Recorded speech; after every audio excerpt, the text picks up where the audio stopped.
Just like bleeding clots, the bonus is here and they're bringing the attack. Time to panic and bust and rot.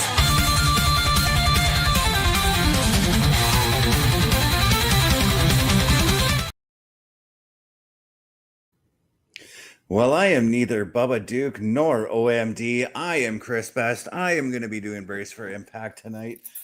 Just to help out my friends at the Turnbuckle Affiliation Program. Ladies and gentlemen, let's get this started off. We're going to do a quick little recap of what happened last week. The opening match did see Jody Threat win a gauntlet match to become the #1 contender for the Knockouts World title.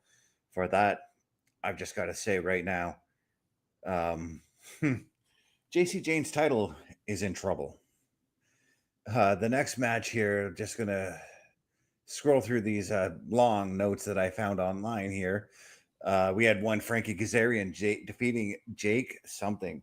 Honestly, I didn't really have an opinion going into this match last week. Frankie Kazarian is a wrestler that I do enjoy. He defeated Jake something. Jake something is another wrestler that I really am enjoying as well. And I'm curious as to where this is going. Like what is going on with Kazarian as well. We're going to find that out here in just a couple of moments.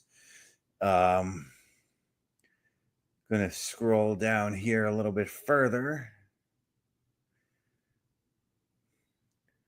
And I can't find where the main event notes start. So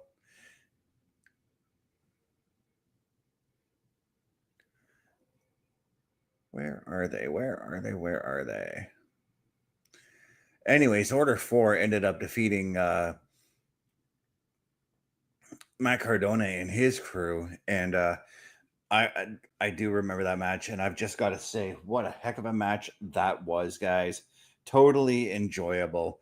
The Hardys also running into Mara Sade in the back. Cedric Alexander got himself a partner. And we're going to take a look at that. The matches that are going on tonight. We've got Eric Young going up against Myron Reed. This is going to be a hell of a matchup. The Inspiration will also be in tag team action as they take on NXT's Fatal Influence. I am actually looking forward to this one here. I love watching The Inspiration. I am actually very much enjoying Fatal Influence, and it's almost like we're seeing two of the same teams take on one another, and I'm very intrigued to see how this one turns out. The Hardys will be in tag team action as well as they take on, as I just mentioned, Cedric Alexander and Leon Slater. I expect this one to be high flying, pun intended, impact here. We also got Mara Sade. I'm not sure if I'm pronouncing that name right, taking on Tasha Steelz of Order 4. I get a feeling there's going to be a little bit of revenge coming out of this matchup. A little bit of revenge. And what I think could be the main event tonight, Mike Santana and Steve Macklin teaming up to take on Trick Williams and AJ Francis. I've not been the biggest fan of AJ Francis, but the stuff he's doing in TNA, is actually kind of making me turn around on him a little bit there. So I am completely looking forward to this here, guys, as we are getting set for TNA to start off live here, right here on Brace for Impact. They're showing right now the last little bit of TNA in 60, and I guess they showed a Jeff Jarrett Kurt Angle match from Bound for Glory 4 with Mick Foley as the referee.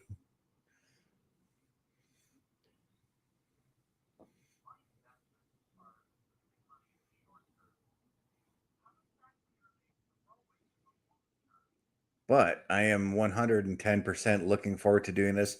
This is only my second time doing this show, guys. I did it once with Bubba. This is my first time hosting the show on my own. I appreciate every one of you guys out there. Thank you all for tuning in and taking the time to check it out here. So don't blame me if I do mess up on some of the wrestlers' names. I'm still learning TNA a little bit here.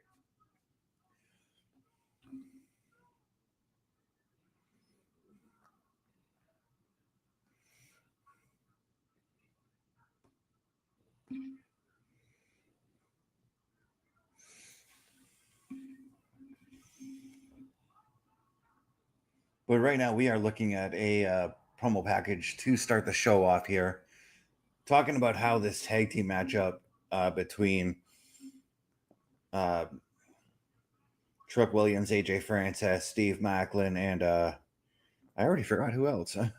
Mike Santana is coming into play here.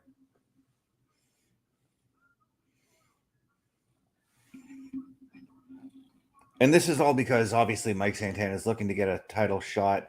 We've also are taking a look at what happened at NXT Heatwave. Masha Slamovich was the TNA representative going after the NXT Women's Championship. Oh, I'm sorry, the TNA title. I thought JC Jane still held it, but I'm sorry. Ash by Elegance did win the belt. So it's Ash by Elegance that's going to be dealing with Jody Threat, and again, Ash by Elegance. I'm sorry, you're in trouble.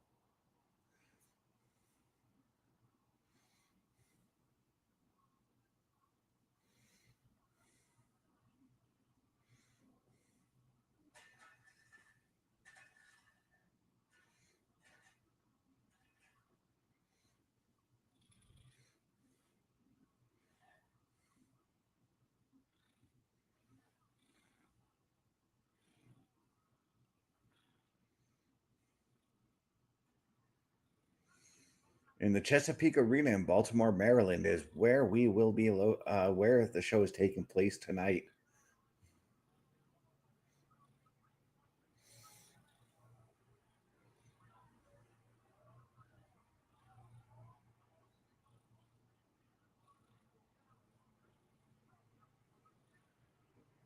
Right off the get go, Mike Santana is making his way to the ring here.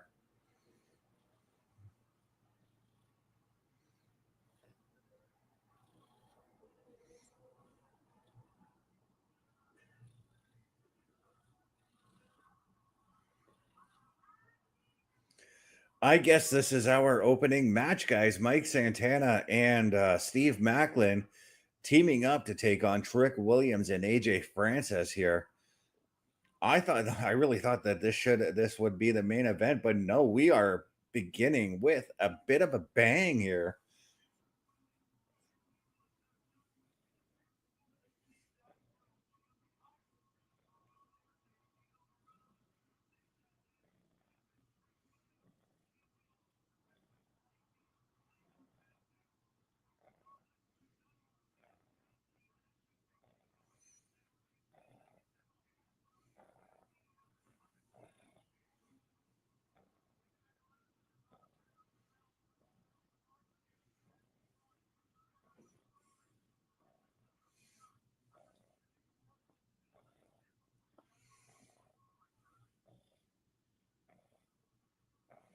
And here comes Steve Macklin making his way to the ring here. Sorry, I got entranced by Santana's entrance there. He is the TNA International Champion, Steve Macklin, making his way down there.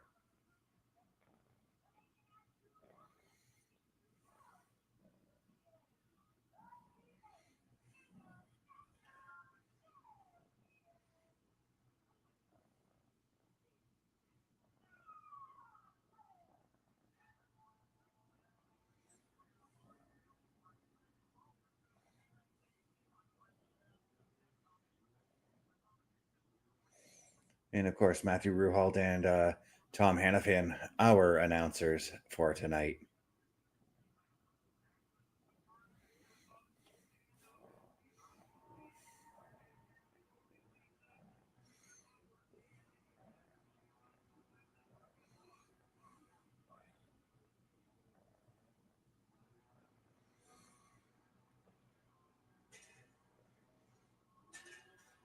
And here comes the member of First Class, AJ Francis, coming out.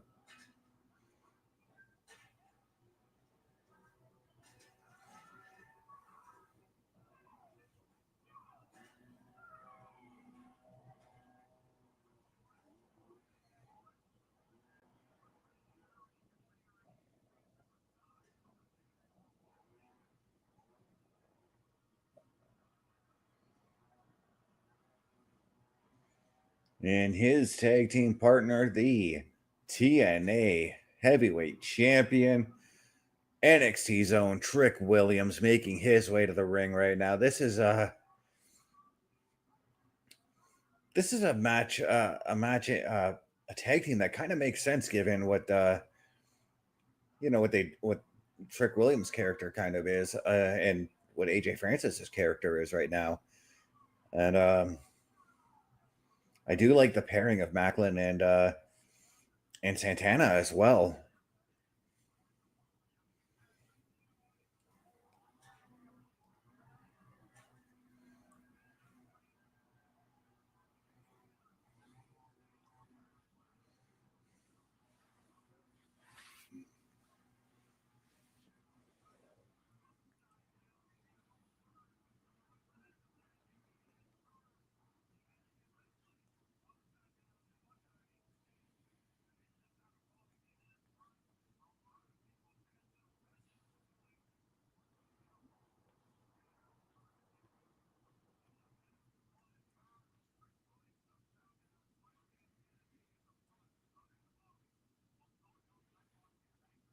I expect this match to be a little bit on the. Oh, right. The Hardys and Leon Slater and Cedric Alexander could very well be the main event as well.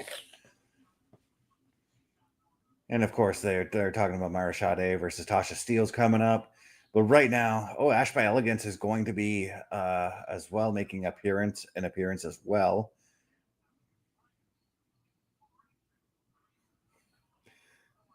But right now, Trick Williams has got Macklin down on the mat here.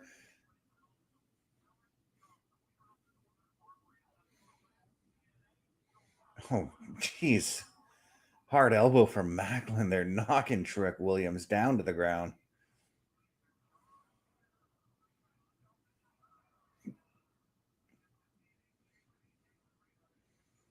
It's interesting that we're beginning this match with two champions here.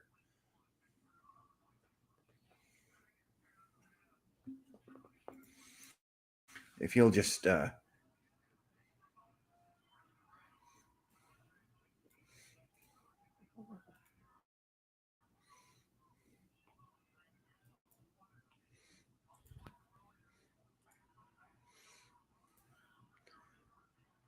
Santana in the ring now. This is the confrontation I've been looking forward to in this matchup here, because I feel like Santana is going to be the guy who could very well take that TNA title off of AJ Francis, but Trick Williams quit. Well, I meant to say Trick Williams, but Trick Williams tagged AJ Francis, and now it's going to be Mike Santana and AJ Francis brawling it out here. And AJ's a big dude, so if I'm Santana, I'd want to do anything and everything I can to make sure this big dude stays on the ground here.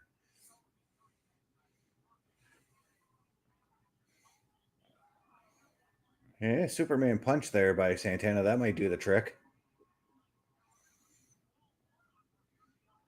AJ Sanchez putting that weight to his advantage there.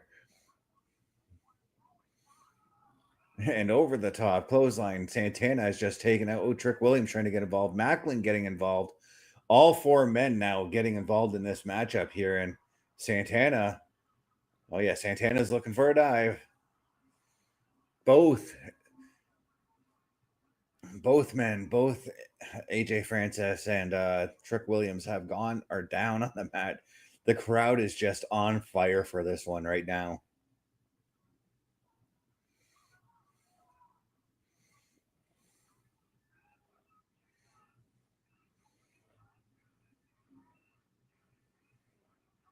Oh, not even a one count as Santana tried to pin Francis there.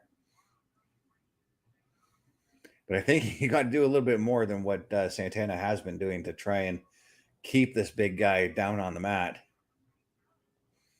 Oh, AJ Francis looking for a choke slam? No, choking him and throwing him into the corner, but eating a foot of his own there. Tornado DDT by Santana, very nicely executed.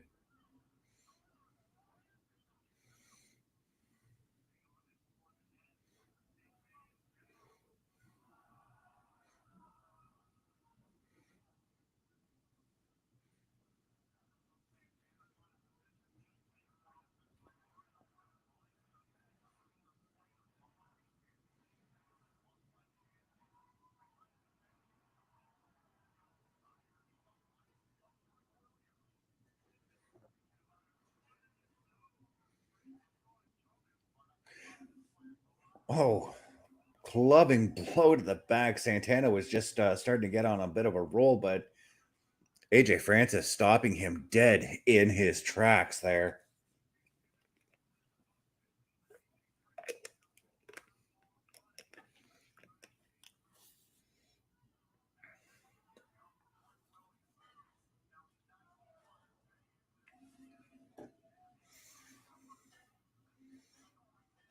Now Trick Williams is coming in when Santana's all beaten up.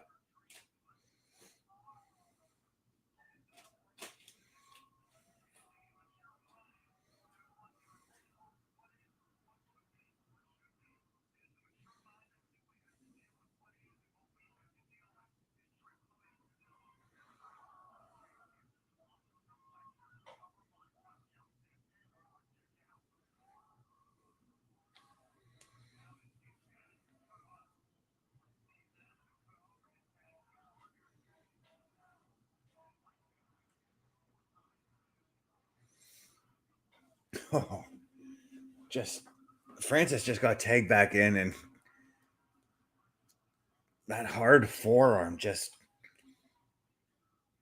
Francis or Mike Santana's in a bit of trouble right now as Francis and Trick are just operating like a well-oiled machine here and doing the type of thing that I would do in a tag team match, and that's cutting Steve Macklin off. Like right now, Santana has no way to get Macklin because he's trapped in the corner of Trick Williams and AJ Francis here.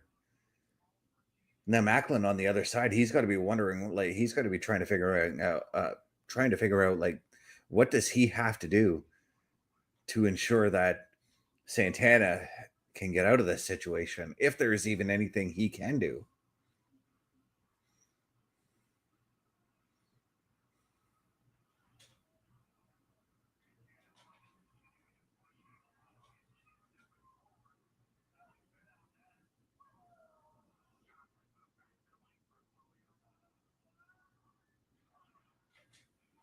Now AJ Francis coming in as we saw Santana trying to get out of the situation, but the blind tag by Francis. Oh, look at that.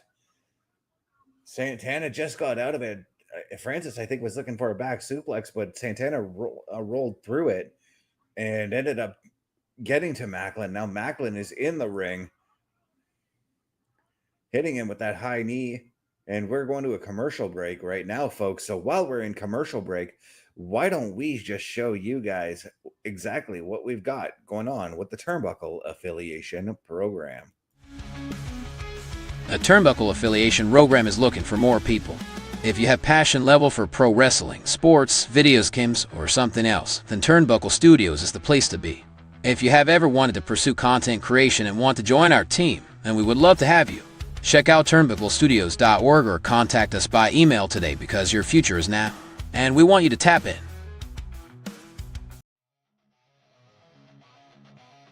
Turnbuckle Studios and the Turnbuckle Affiliation Program bring you the week of streams. Monday nights you get the Locker Room Breakdown at 7 p.m. Eastern, followed by the Raw Patrol at 8 p.m. Eastern. Tuesday brings you the flagship show, Turnbuckle Talk, at 8:05 p.m. Eastern. Wednesday we play games with the PlayStation Showcase at 8 p.m. Eastern. Thursday we go TNA when we brace for impact at 7:55 p.m. Eastern. Friday we secure all details as we answer the call for the SmackDown security detail at 8 p.m. Eastern. The weekend brings you Saturday Night Gaming at 8 p.m. Eastern. On Sundays be sure to catch the Chris Parrish podcast at 12:15 p.m. Eastern, followed by the Boar's Nest at 8 p.m. Eastern. Be part of the shows and join the chat every day. That's right, folks. It's all at turnbucklestudios.org. If you want to find out all the latest programming, turnbucklestudios.org is the place to go. If you want to go there and find out about joining our squad, all you got to do is go to the Meet the Team section, whether you want to meet up with myself, OMD, Carl Carafel, Chris Parrish, or even Bubba Duke. Turnbucklestudios.org is the place to go. Right now, we are still in a commercial. So even while you're online, I know you guys like to do a little bit of that online shopping here. All you've got to do is go to tnamerch.com or tnawrestling.com. From there, you'll be able to purchase all of your favorite TNA wrestlers' favorite apparel. As right now, just looking at that commercial there. And you know what? While you're online doing some online shopping, go to carlcareful.redbubble.com. From there, you'll be able to purchase any kind of merchandise that is with the Turnbuckle Affiliation Program. Whether it's you want to buy a hoodie with the Brace for Impact logo on it, or if you want a throw pillow with Saturday Night Gaming on it, carlcarefel.redbubble.com is the place to go. And we are back to the action here as Macklin and AJ Francis are still in the ring. Oh, Jesus. Big back suplex from Macklin there, getting the big man up and over and down onto the mat like that. Macklin's strength, he impresses me week in and week out.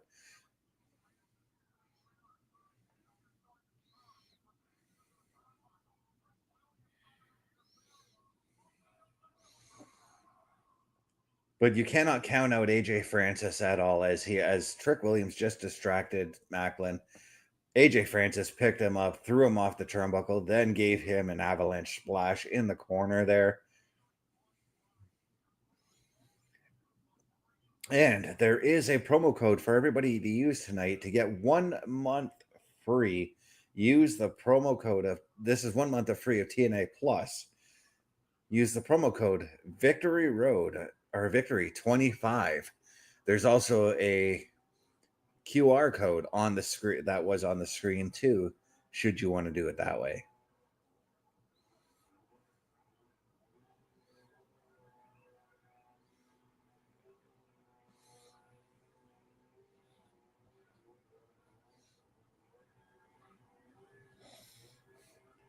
AJ Francis just completely dominating this matchup right now. Macklin is now the one in a lot of trouble, in a lot of the same trouble that Santana was in earlier, but Macklin trying his hardest to fight out of the corner right now. But all Francis did was all AJ Francis had to do was throw him back and give him a squash. Now, here's my problem with Francis. This is one thing I'm noticing he's doing a lot, as he just ate a knee, tagged in Trick Williams at the same time. Macklin did, I should say, and now. But the problem I'm having with Francis in this match is he's taunting a little bit too much. And I got to say the same thing for Trick Williams. A little bit of too much taunting could get you into some trouble there.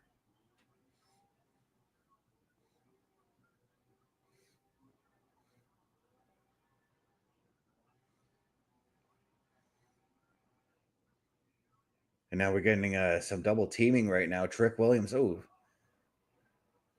the height that Trick Williams seems to get on those drop kicks just amazes me. Trick kind of makes me think of like a modern day Booker T, and that's not a bad thing actually.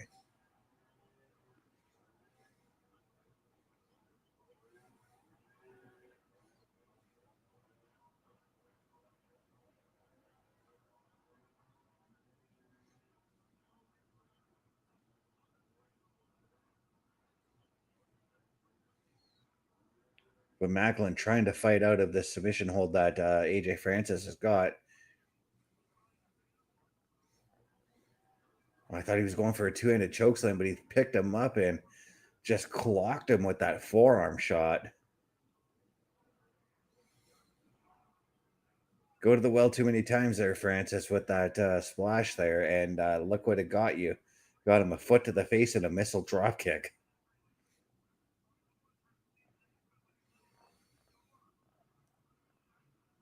And here comes Santana, and here comes Trick Williams. Santana, hot tag here, cleaning house right now with Trick Williams. Oh, but Trick on the fight back right now. A flying clothesline for him, Santana. This is if you're on Trick's side, guys, this is not what you want Santana to be doing. Santana's got a bunch of momentum coming into this this fight right now.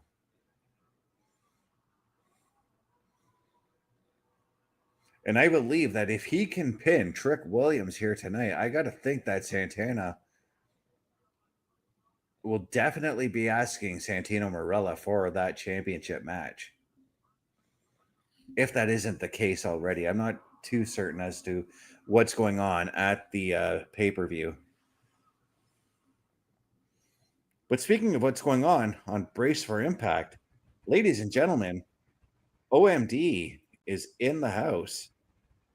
Yes. And it's about time for everybody here to feel the impact of OMD's presence. How are we doing tonight, Mr. Best? I'm very entertained and very, very, very, very, very, very, very happy with some events that happened today. Okay. Well, I see it seems as though we started off hot with the show tonight. Yeah, I thought this was going to be the main event. I can understand why.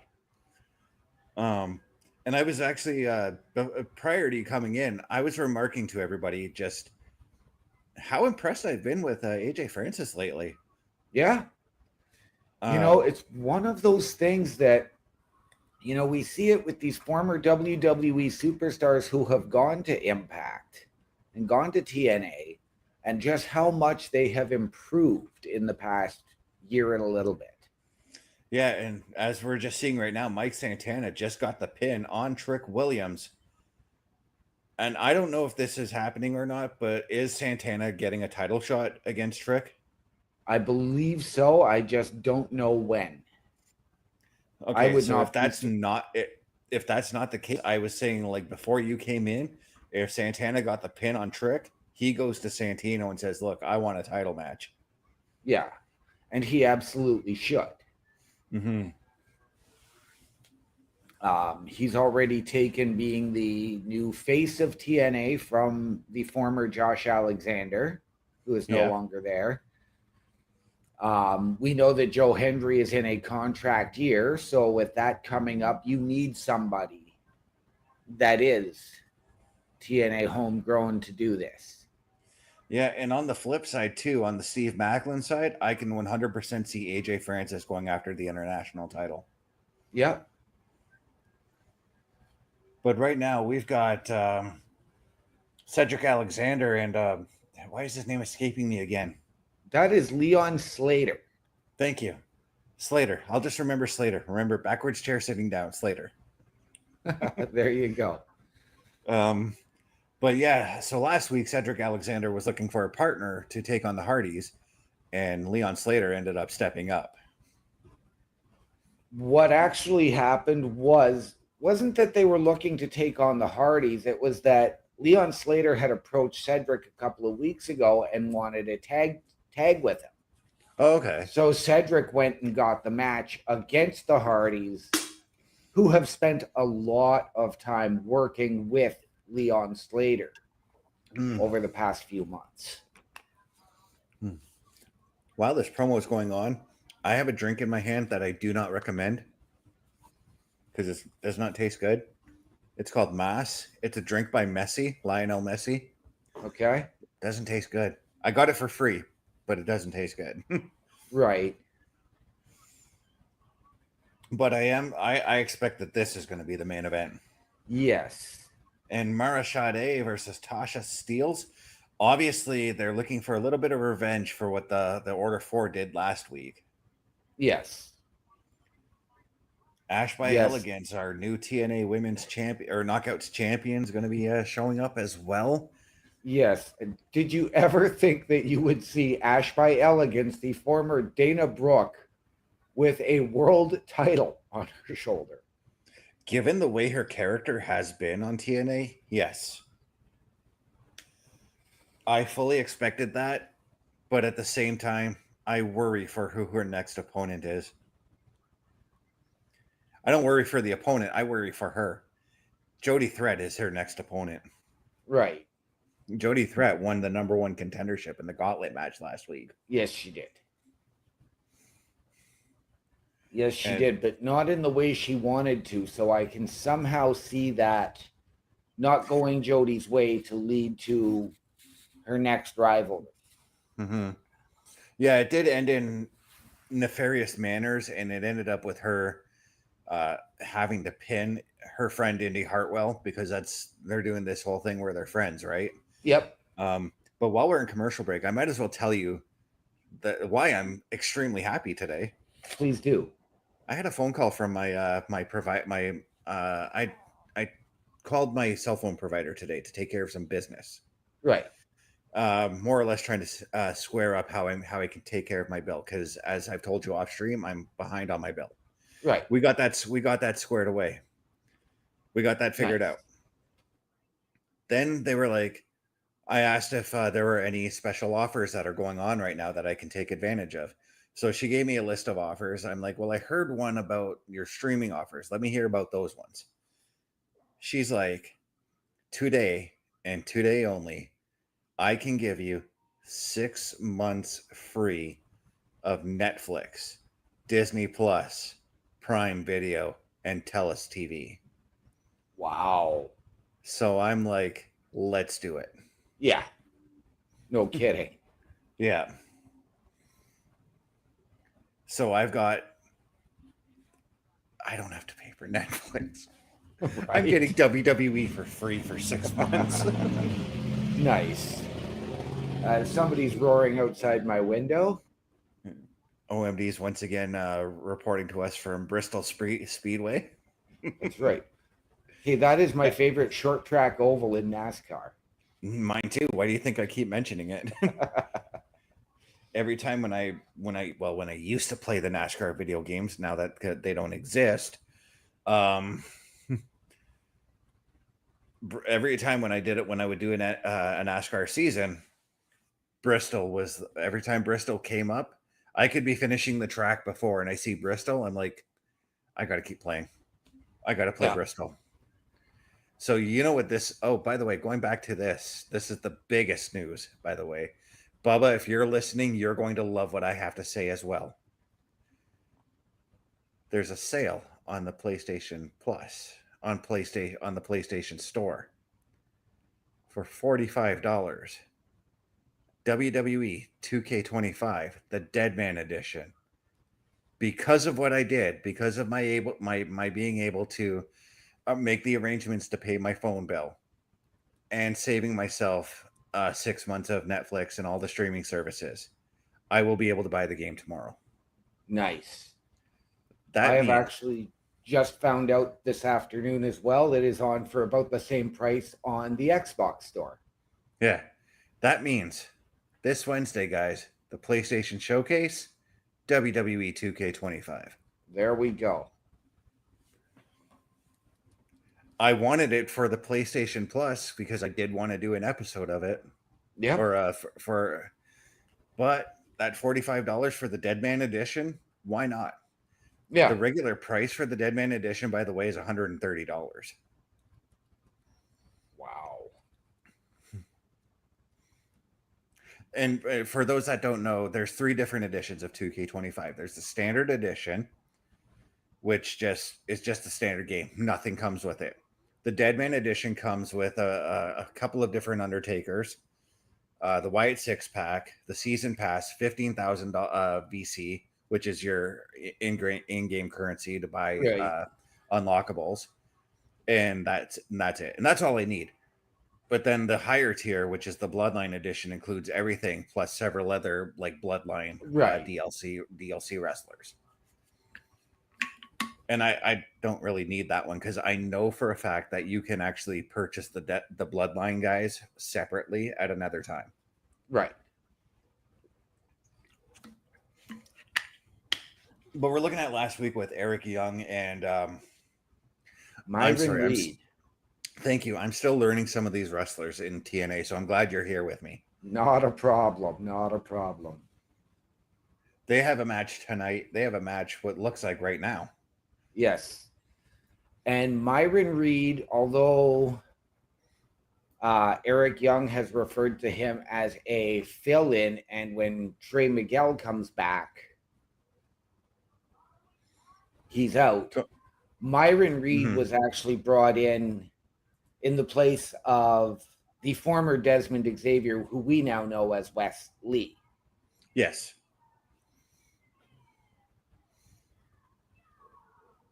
This is a new look for EY.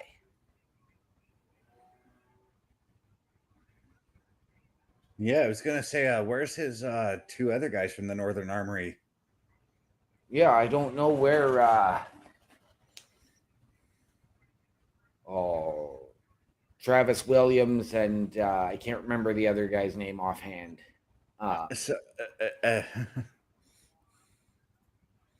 And yes, ladies and gentlemen, I did almost say Travis Scott. So yeah. Okay, so this is the weird thing when I think of when I see the Northern Armory coming out with him. I just think of them as the two Casey Jones because they wear Casey Jones masks when they come to the ring. yes, well, even Eric Young was doing that for a long time since his return. Mm-hmm. So, but I do want to give a shout out to Ski Knife, who's saying, "What's up? Good evening, Ski Knife. Well, Ski Knife, welcome to the show. Thank you for joining. We are here discussing all of the goings on tonight's TNA Impact."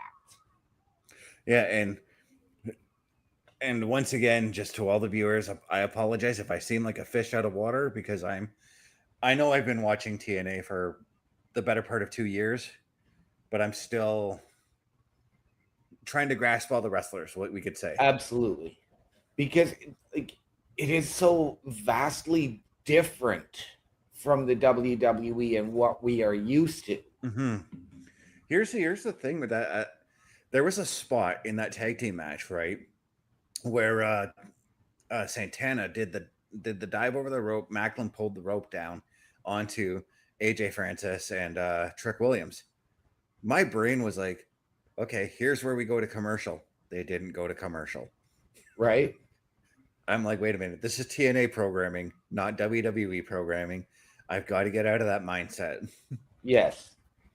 And I don't know if you know, I'm sure you know this, but Steve Macklin is a former WWE superstar as well. I've read that he spent time in NXT, if I'm not mistaken. He was in NXT. He was also on the main roster. I don't remember him being on the main roster. He was Brandon Cutler, and he was a forgotten son alongside Jackson Riker. Yeah, that's why I don't remember, because I don't remember the Forgotten Son stable. Right. The only thing I can remember about that stable was like, okay, Aces and Eights ripoff, or are they just trying to rip off Sons of Anarchy? And I was kind of hoping it would work, and I think it could even work today. And I'm gonna use an NXT superstar who I think could be good for that in Josh Briggs. Yes. He looks like a guy who could be a biker. Yep. I think what it was with the Forgotten Sons was because the three of them, and I don't remember the third one right now offhand, because they were all former military and veterans. Yeah, That's where the Forgotten Sons came, because they were sort of left to their own. And there actually is. Oh, geez, Sorry, seeing that dive there onto EY there. Gee, Yes. he cleared that top rope like it was nothing. Oh yes. And for EY's age, look at the way he moves. Oh yeah. It amazes me. That's that good old-fashioned Canadian grit and that Nashville home cooking. Cannot deny Nashville style cooking, by the way. No, you can't.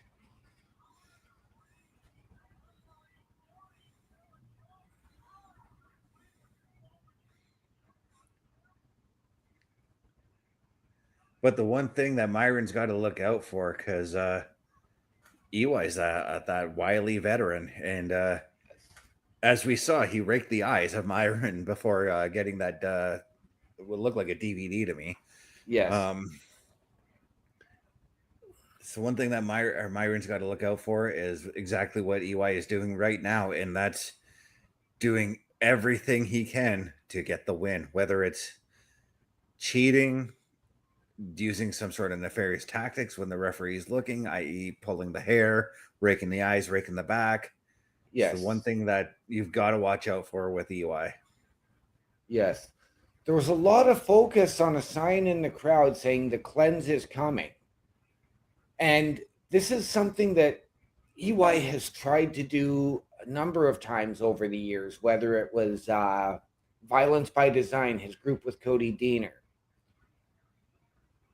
when he returned as the world-class maniac. And the one thing that I admire truly about Eric Young is that for all of those years that he spent as a fan in that sort of cowardly guy, even though he was a baby face, to becoming Super Eric and those cheesy gimmicks, now he has truly embraced this whole aggressive, vicious heel side of himself. Yeah, I kind of liken Eric Young to Chris Jericho. Jericho, whenever he knew something wasn't working, or something had stopped working as far as his storylines go, or even if it was at its peak, Jericho knew when it was time for him to change the character, and he kept himself relevant in that sense. EY is doing the same thing here. Absolutely. I'll tell you, one of my most favorite Eric Young matches is a match that I'm pretty sure a lot of people would have forgotten about by now. His match with Larry Zbyszko. Yes. Zbyszko, for everybody who doesn't remember, Zbyszko was kind of like this this tyrant of a general manager on TNA, and he bullied EY up and down and just put EY in a lot of embarrassing situations, a lot of stuff that would automatically you would see Eric Young's going to lose, for whichever match he was getting put into. Finally, somebody had enough. I think it was EY who finally stood up and challenged him. They had the match. I can't remember what pay-per-view was at. That's the only thing. Right. And EY finally getting that win. And it was just so emotional for me at that time because I'm like, you know me, my favorite wrestlers are typically the underdog guys. Yeah. That's why I absolutely love Eric Young still. Yes. I don't view him as an underdog today, but I still love him. Absolutely. I thought Eric Young got the win there. So did I. No, you don't want to do that, EY. You don't want to do that. But no, when he got that win, I'm like, yes, finally. And as much as I loved Larry Zbyszko, I really wanted to see him get his butt kicked. Yep.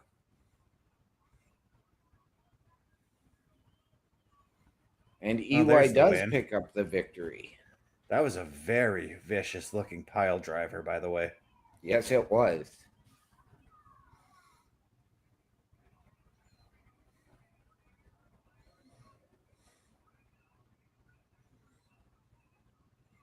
Oh, that's how he got it. I didn't see that part. He low blowed and then hit the pile driver. Yeah, it sort of looked as though when he did that Myron had caught it, and then from my vantage point, it looked like Myron had caught the kick as opposed to collapsing over and yes, or no assistance from the Northern Armory either. And I don't think we needed the Northern Armory to come out in this situation. No. But we're looking at exactly how Jody Threat became the number one contender here.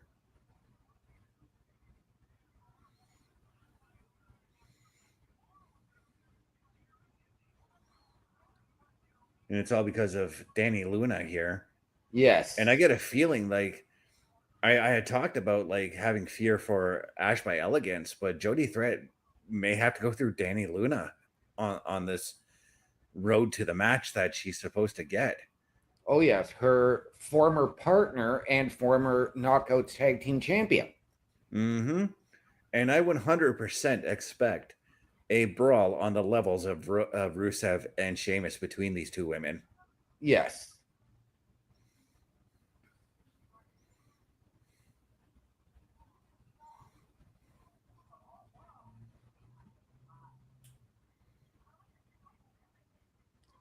And I am really impressed that, Danny Luna for coming over as part of a trio known as Subculture with Mark Andrews and Flash Morgan Webster is still the one standing tall in TNA.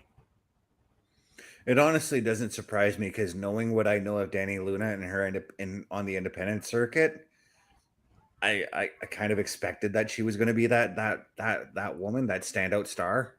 Right. And see, I didn't because I didn't know a lot about her prior to coming, but then, what they allowed us to see was this girl who had a fire, but wasn't really there. They only ever let us see the green aspect of her. Yeah. But I was also thinking to myself, I think there's another woman that would as we're looking at Ash by Elegance and she's coming up next, there is another woman who I think is going to try and interject herself into this women's title, knockouts title scene. And that's Masha Slamovich. I would agree with you, except that I think because Masha got pinned, I think that was sort of it. Let her try and establish. I approach this with, when it's somebody who has been in the title picture for 6-8 months to a year, let them take that backseat and build their way back up. You've got the Indy Hartwells who are there now, Jody Threat, Danny Luna, who have been, tag teaming, and then now into this. You can build this around them now. You've got the Inspiration who have just come back. Yeah, but I can 100% see, let's say Jody Threat wins the title. I can 100% see Masha Slamovich and Danny Luna having a number one contenders match to see who goes after her. 100%. I can absolutely see that.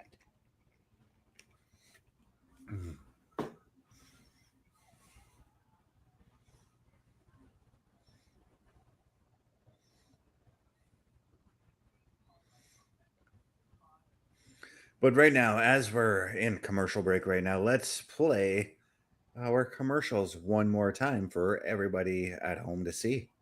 Let's do it. A Turnbuckle affiliation program is looking for more people. If you have passion level for pro wrestling, sports, videos games, or something else, then Turnbuckle Studios is the place to be. If you have ever wanted to pursue content creation and want to join our team, then we would love to have you. Check out turnbucklestudios.org or contact us by email today because your future is now, and we want you to tap in.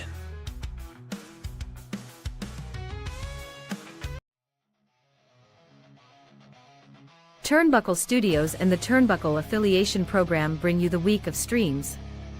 Monday nights you get the Locker Room Breakdown at 7 p.m. Eastern, followed by the Raw Patrol at 8 p.m. Eastern.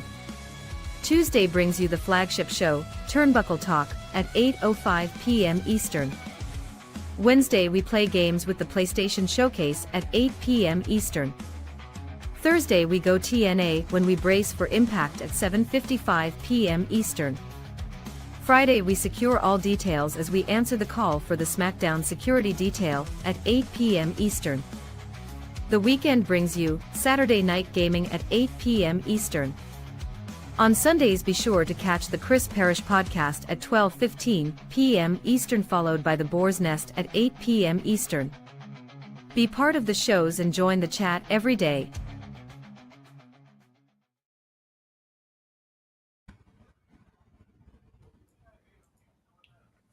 And if you And want with any that- more, go ahead.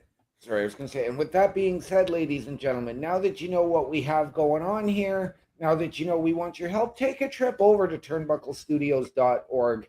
If you want to get your break in content creation, help out behind the scenes, or even a collab, let us know. Email us. There's a section to meet the team, including Chris Best, myself, Bubba Duke, Chris Parrish, and the Godfather, Carl Carafel. Check out links from our latest episodes and just let us know what you want to do. While you're online, Mr. Best, is there some shopping you want them to do? Sure, if you're a huge fan of TNA Wrestling, why not head on over to TNA Merch or TNAWrestling.com. You will be able to purchase your favorite wrestler's shirt or whatever. If you like Xia Brookside, get yourself a Xia Brookside shirt. If you like some Joe Hendry, do what I want to do and get a Joe Hendry shirt. TNA Merch is the place to do that. But there's also some further online shopping that we want you to do. And OMD, I'm going to send this one over to you. That is, ladies and gentlemen, while you're online, whether it's at Turnbuckle Studios or TNA Merch, head on over to carlcarafel.redbubble.com and get everything Turnbuckle affiliation program related. Stuff from all of our shows, stuff from us. Do we autograph it? No. But if you ask nicely, we just might. carlcarafel.redbubble.com.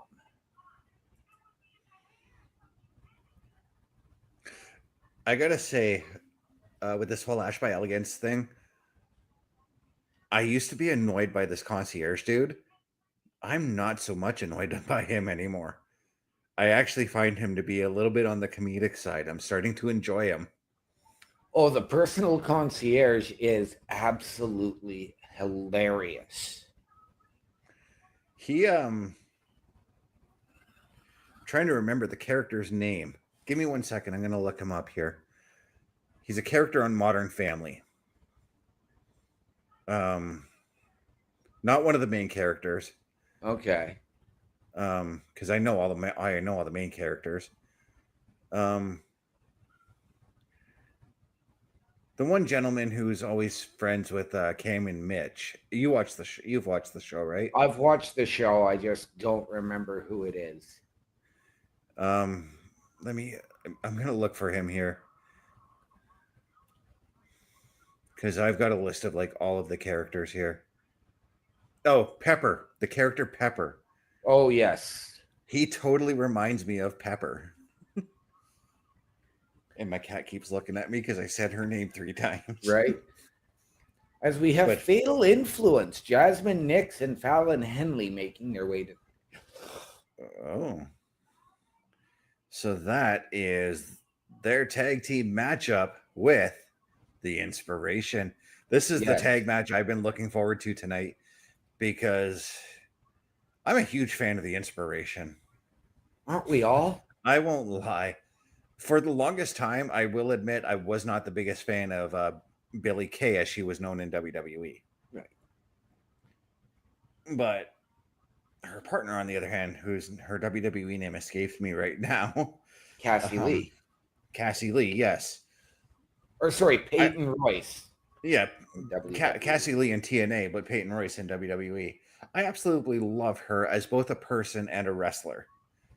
One of my favorite things that she's done, and I'm probably gonna forever knock her for this, but she did a TikTok cooking video and asked Gordon Ramsay to roast her, and Gordon Ramsay did, and she just took it with great stride, and it was awesome. It was. I do have to admit, I am still not used to seeing Jessica McKay as a blonde.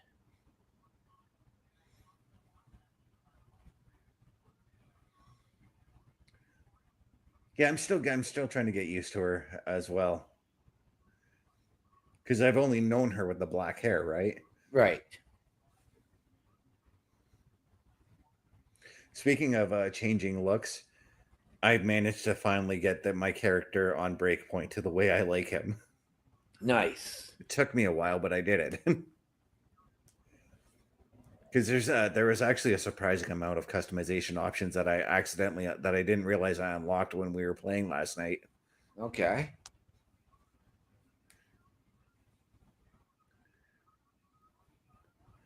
But we're in for one heck of a tag team match here. I'm looking forward to this one, mostly because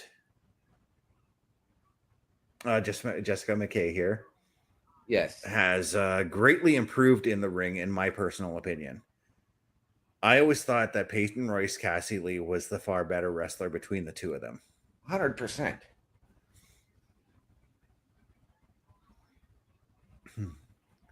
And honestly, like before she left the WWE, I was actually starting to come around on her with that whole handing out her resume to the GM's gimmick that she Yep. was doing. Yep.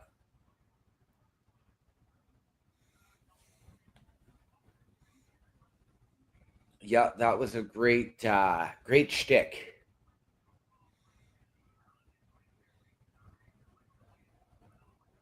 I really would have liked to have seen her be the foil to, or not necessarily the foil, but maybe the assistant to Adam Pearce. I think that dynamic would have worked.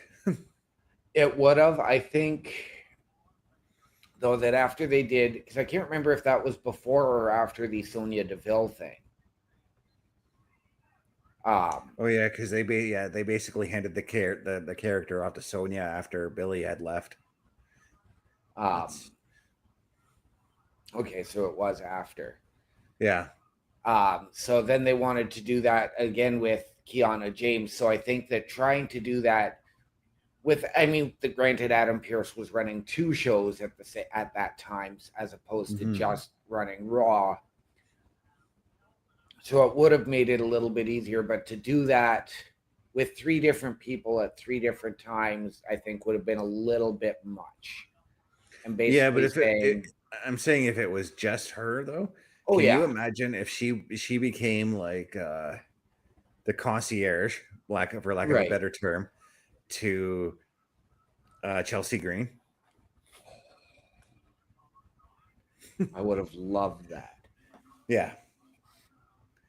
But right now, these women tearing down the house right now in the ring.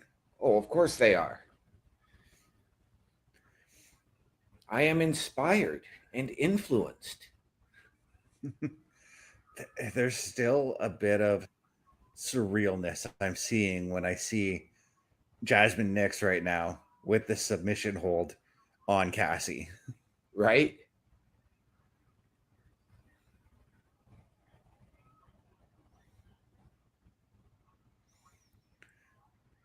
And I know that we've had this NXT TNA deal for the better part of the year. It still feels very surreal, especially when last night I watched the WWE's UK tour, and they did a show. I can't remember what city it was in, but Joe Hendry. I watched Joe Hendry wrestle The Miz. Manchester. Yeah. Yes. Now, I mean, you're talking about it, and I mean, we are seeing it right here. Mm-hmm. What about the inspiration if they were to go to NXT, do a match, get the opportunity to then challenge for the WWE Women's Tag Team Championships? I 100% would love to see that. I would love to see Alexa and Charlotte come over to TNA. I would like to see them bounce between all 4. We'll say brands for TNA just for this sentence. Right. But I would love to see them bounce between all 4 brands, because that women's title is supposed to be an all 3 brand thing. It is. But it lately hasn't been. And I know that there's a lack of contenders on NXT, although there is one tag team contender that I think would be a very viable challenger, and that's Sol Ruka and Zarya. Yes. Over on the TNA side, I can 100% see the inspiration being challengers. I can see our current TNA Knockouts Women's Champions, the Ash by Elegance brand, being contenders. Yes.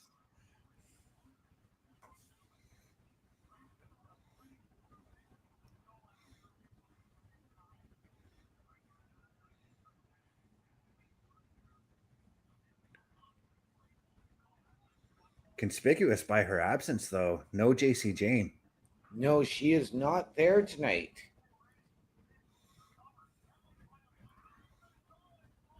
And again, my WWE mind is thinking she could still very well show up. She could. But do the Inspiration have anybody like in their pocket that could help them out at all? They do, and that would be Mara Shade, which would then lead to her match with Tasha Steelz. Okay, so that's another way you can get to that match, but I mean that match has already been scheduled, so Yes. But when the Inspiration returned and they got put into a 6-woman tag right off the bat, they brought out a mystery partner, that being Mara Shade. yeah. So Correct me if I'm wrong. Mara Shade, she was in NXT recently, right? she was Lash Legends partner. That's what I thought. Jakara Jackson. Yeah. I for some reason I still confuse the two, and I know that there's a very distinct difference between the two because Lash Legend is much bigger in height. Yes.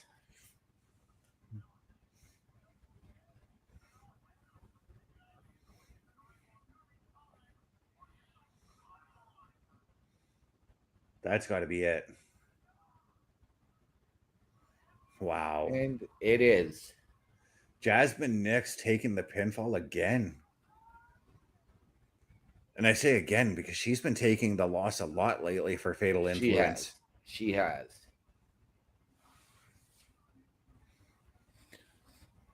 She really reminds me of Sami Zayn for Roman Reigns against Drew McIntyre. Mm-hmm. And there's been already hints of disillusionment, I guess, for Jasmine Nix because she's been getting blamed a lot lately for a lot of things that have been going wrong with Fatal Influence. Like JC Jane blamed her for the TNA title loss. Yes. But right now, Indy Hartwell, she suffered some bruising, but she is cleared. Yes. This is the weekly TNA injury report. JDC of the system. Oh, he's out. Yes. With a head injury from the attack from the Order 4, the Order 4 last week. Yes, that was Agent Zero. Yeah, the guy who looks like a thinner version of Big Cass. Yeah.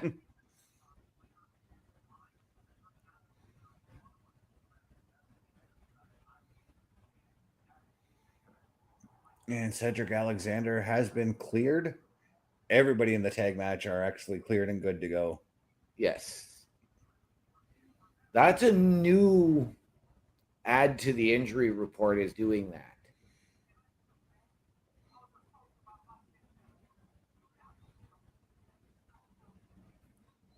Not gonna lie, I kind of like that they do that injury report. Yeah.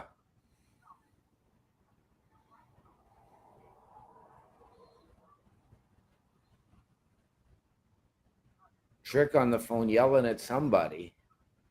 I couldn't quite catch all of what he said though.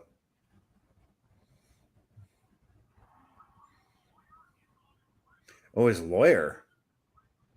Who's his lawyer? I don't know. That's they said Trick Williams' lawyer, Myra Shade and Tasha Steelz up next. This is a knockout heavy show, and I'm here for it. Yes, oh, absolutely. And I don't know how much you know about Tasha Steelz, but she can deliver. I know very little about her. Like literally, I learned about her this afternoon and read up on as much as I could on her. So she is a former Knockouts champion. I remember that. A former Knockouts tag team champion. Mm-hmm. She was actually trained, because she is Puerto Rican. I believe she actually was trained by Savio Vega. Savio told me that, actually. So there you go.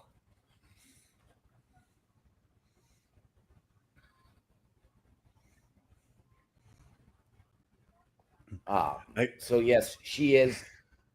Early on, she really reminded me of a Sasha Banks style character with the way she went about her business. She Okay. has come so far from that and incorporated the fiery Puerto Rican heritage, Mm-hmm. and even becoming the, as she calls herself, the Boricua badass. I like that. I like that name. You know what, though? Now that I think about it, I do remember watching her wrestle in Savio's promotion some years ago. Right.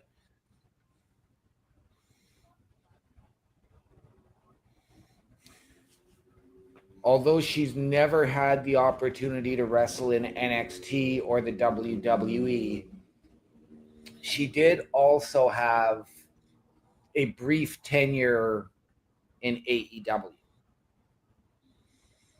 It seems like, and I don't want to knock the women's division in AEW any more than they've already been knocked, but it seems like a lot of women had just had like a cup of coffee and they were out of there.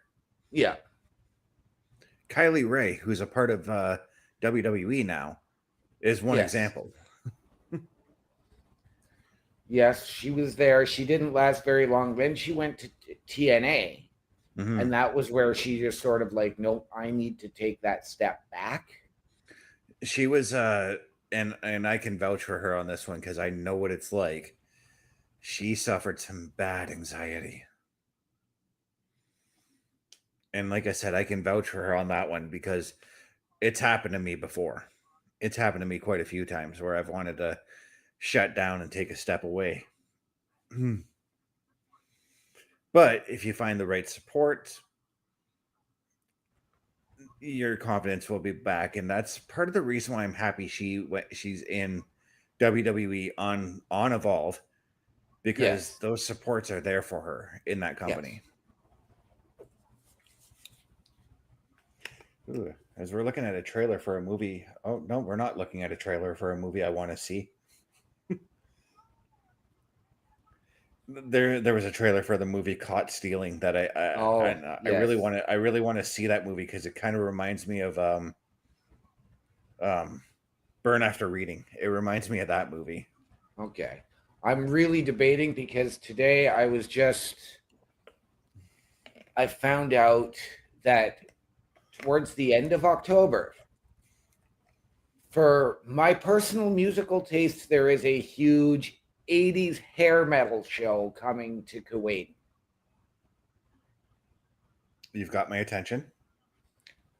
Trickster, Enough's Enough, and Pretty Boy Floyd. Those are deep cuts. Deep cuts from the metal scene of the 80s. Wow. I found that out, and I haven't been able to get Fly High Michelle out of my head all day from Enough's Enough. Jesus. Those are some massive deep cuts there. And it's $25 to $30 a ticket.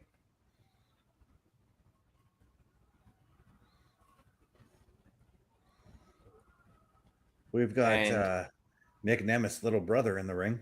yes, Ryan Nemeth about to do his My Big Brother. He's getting over with that, by the way. He is. Oh, he is. That's right, guys. Next week, Nick Nemeth makes his long-awaited return. He's been out for quite some time now. Oh, what do we got here? We have Eddie and Alicia Edwards of the System.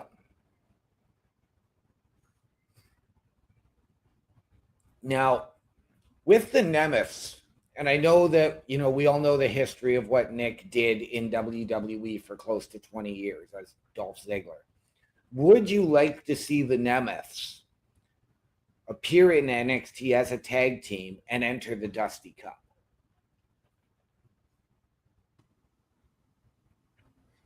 Hang on one second. Oh, okay. I thought my mute button lagged a little bit. As long as As long as Ryan Nemeth doesn't show up under his NXT name, which I think was like Briley Pierce or something like that. Right. I'd No, be I fine. think he'd be showing up as Ryan Nemeth now. Yeah. Although I know it's funny because, like, when JDC made his appearance on NXT, they had him come out to Fandango music. When Yeah, and that Santino Sorry. goes, he gets his WWE theme. Yeah. Oh. Was that Alicia Edwards that just slugged him? No, it was Eddie. Oh. I literally looked up and I saw Alicia pulling back from the hit, but that might have been. Oh, gee. Oh, We we got are an getting impromptu in, match. but we do. Go Eddie Edwards. I do like Ryan Nemeth, but I cannot deny Eddie Edwards. I've been a fan of the dude No, for you 20 can't. years. Right? Been a fan of him for like 20 years. So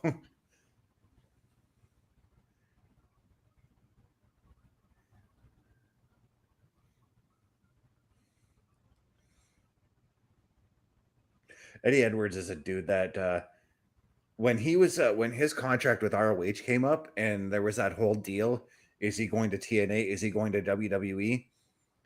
I wanted him to go to WWE. I really did. Yes, he and his partner at the time, Davey Richards, did have a tryout and they did do one match. Mm-hmm. But it just wasn't for them. I feel like they would have put a massive injection into the tag team division at that time. They would have. But right now, Ryan Nemeth is resorting to some nefarious tactics to try and keep Eddie Edwards down. And just as I was saying about Eric Young earlier, that's probably what you got to do with a guy like Eddie Edwards as well, because Eddie's not above doing that either. No, he's not. But as the system are slowly turning face, which really caught me off guard there a couple of weeks ago when I watched them come out and they were shaking everybody's hand on their way to the ring, and because it's something we haven't seen from Eddie or Moose, and I don't think I've ever seen it from a guy like Brian Myers. Well, when he was Kurt Hawkins. I don't remember him shaking people's hands and slapping five on the way to the ring. You probably had to watch him in DSW as the Major Brothers with Zack Ryder then, because he did that a lot there.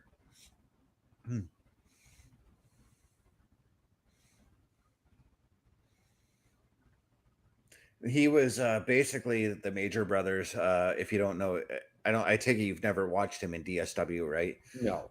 So when they were the Major Brothers in Deep South Wrestling, they were kind of like a mid 2000s version of the Rockers. Okay. So yeah, they came to the ring high-fiving everybody, doing all basically the Shawn Michaels, Marty Jannetty shtick when they came to the ring. Right. They kind of came across as dorks, in my opinion, but they were entertaining. Right. They have actually, they did reunite for a long time and did win the TNA tag team titles as the major players. Mm-hmm. And they have actually been, even after feuding a little bit with the system, Matt Cardona has now also teamed with the system. Mm-hmm. In a 6-man tag team where it was him along with Brian.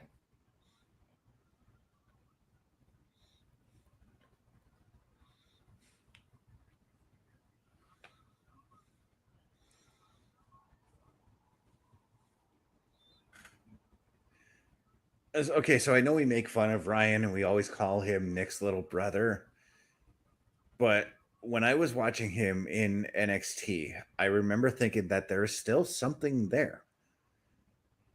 But they just didn't let his character develop. And then when he went to AEW, I thought again the same thing. There was something there, but they didn't really let him develop. When I saw him in AEW, I didn't see it. I literally, I was like, I saw the Hollywood hunk. I saw him come out and I'm just like, oh, it's Dolph's brother. And then you put him in, different factions with the same guys because he had a tag team partner in JD Drake, who he was part of the Workhorsemen with, as well as like a Hollywood hunk type group, not to play off of his name in that situation.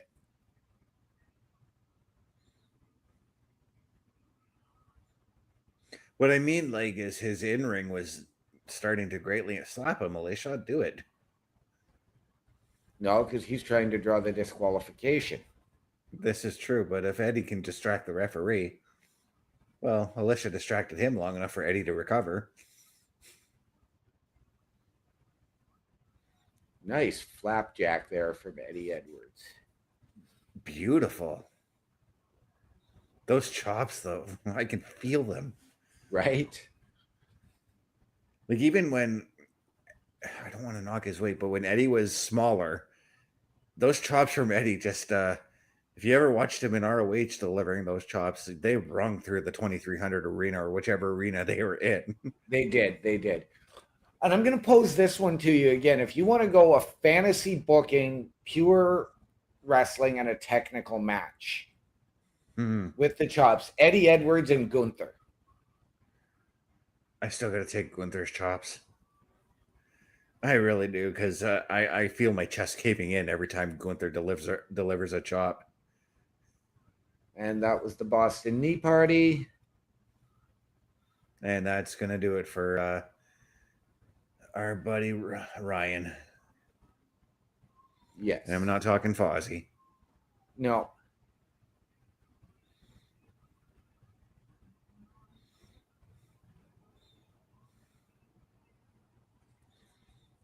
The one thing that really impresses me with over the last 5 years of watching Alicia, who came up as this timid little knockout who was, much like Eric Young, terrified to be in the ring against whoever. Mm-hmm. And she always struggled so mightily to see how far she has come and grown and developed her character.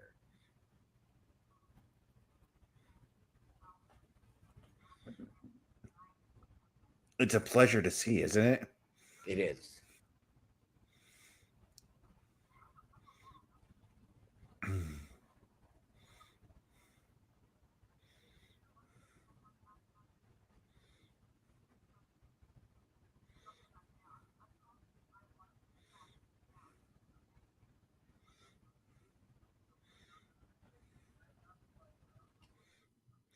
Very much.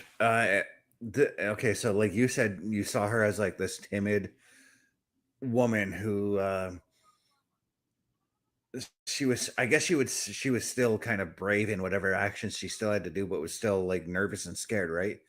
That's how I see Thea Hale now. So imagine where Thea Hale's going to be in about 4 or 5 years.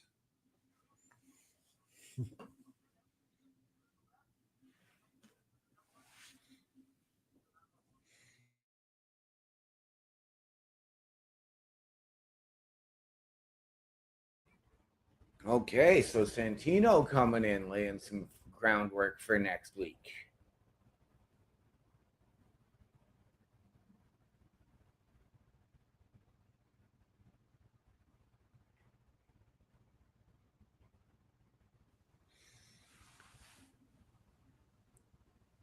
Bring your A game, ultimate in hydration. I wonder where I can find this drink. I'm a hydration sports drink kind of person. Right. I'd like to see where I can find this drink. Use promo code TNA15 for 15% off of your order. Still to come, though, we've got that tag team match with Leon Slater, Cedric Alexander, and the Hardys. I expect total high flying action in this match. I don't know about you. Oh yeah. Have you had the opportunity to watch Leon Slater wrestle?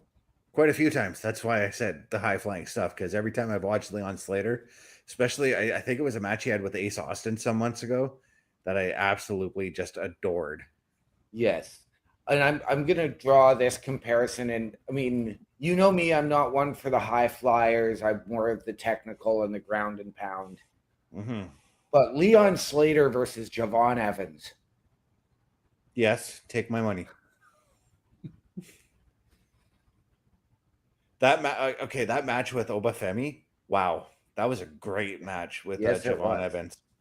when Javon Evans got launched out of the ring like Spike Dudley getting launched into the fourth row Right? by Bam Bam Bigelow, by the way, when Obafemi Yes. did that, I was just I felt concerned for Javon Evans. I had to go back and rewatch that spot several times over and just wow. Yeah. But once again, we are at another commercial break. So one more time, I'd like to play those commercials just again. Let's do it to it. A Turnbuckle affiliation program is looking for more people. If you have passion level for pro wrestling, sports, videos games, or something else, then Turnbuckle Studios is the place to be. If you have ever wanted to pursue content creation and want to join our team, then we would love to have you. Check out turnbucklestudios.org or contact us by email today because your future is now, and we want you to tap in.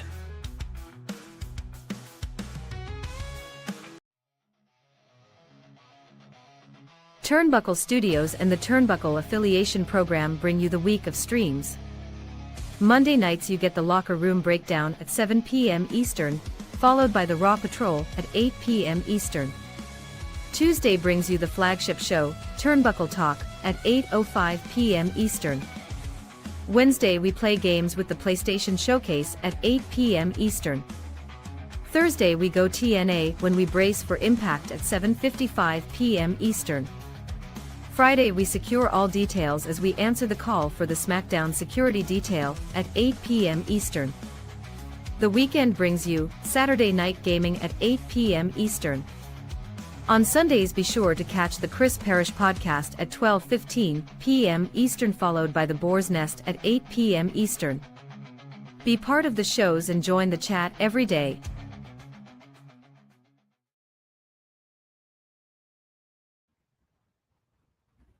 All right, and ladies and gentlemen, once again, turnbucklestudios.org is the place to be to contact us. If you want your break in podcasting or content creation, want to potentially collab, you want to help us behind the scenes, there are no small parts. Meet the team, including Chris Best, myself, Bubba Duke, Chris Parrish, and the Godfather, Carl Carafel. Check out links and videos of our latest episodes from everything we have going on Turnbuckle Studios and the Turnbuckle Affiliation Program. turnbucklestudios.org. Nice. As we And are they're getting showing clips. when. Yeah, they're Yes, showing we are. when Joe Hendry wrestled The Miz. Yes. This was actually a pretty good match for the 5 minutes that they wrestled, by the way. Right.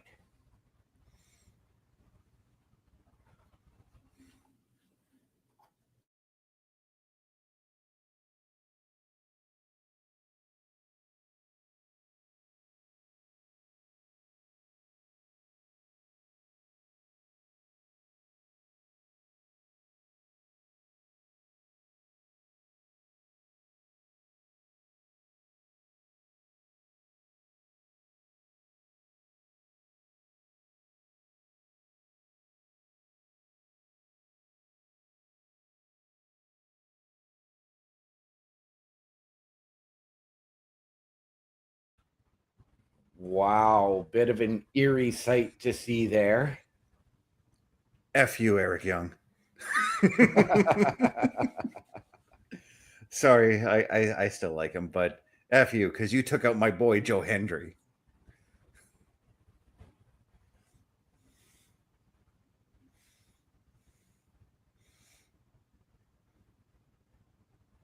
Look at the confidence just radiating off Tasha Steelz as she goes to the ring right now. Right?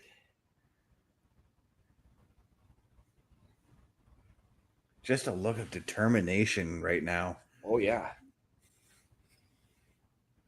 And you will see, like, she is not the biggest woman, but she is truly one of the toughest. And as we have announced, she is going to be taking on Mara Shade. And wow. You're absolutely right on that one. She is giving me Jacqueline vibes.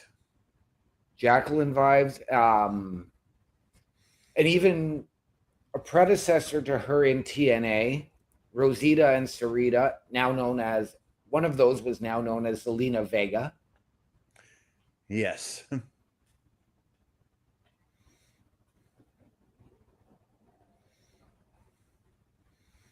But here comes Marashade, who is still giving me Jakara Jackson vibes as she comes to the Very ring. much so. I'm actually surprised with her, and maybe it's because WWE owns the name, but I'm actually surprised that because she already wrestled in TNA as Jakara Jackson. I'm kind of Yes. surprised that they didn't allow her to just bring that name over to TNA. Right. Right. And it is interesting, but maybe I think what it is again, one of those things that I see is when these people get released and they go elsewhere, and especially to a place like TNA where they can then probably go back and forth to NXT and have those interactions.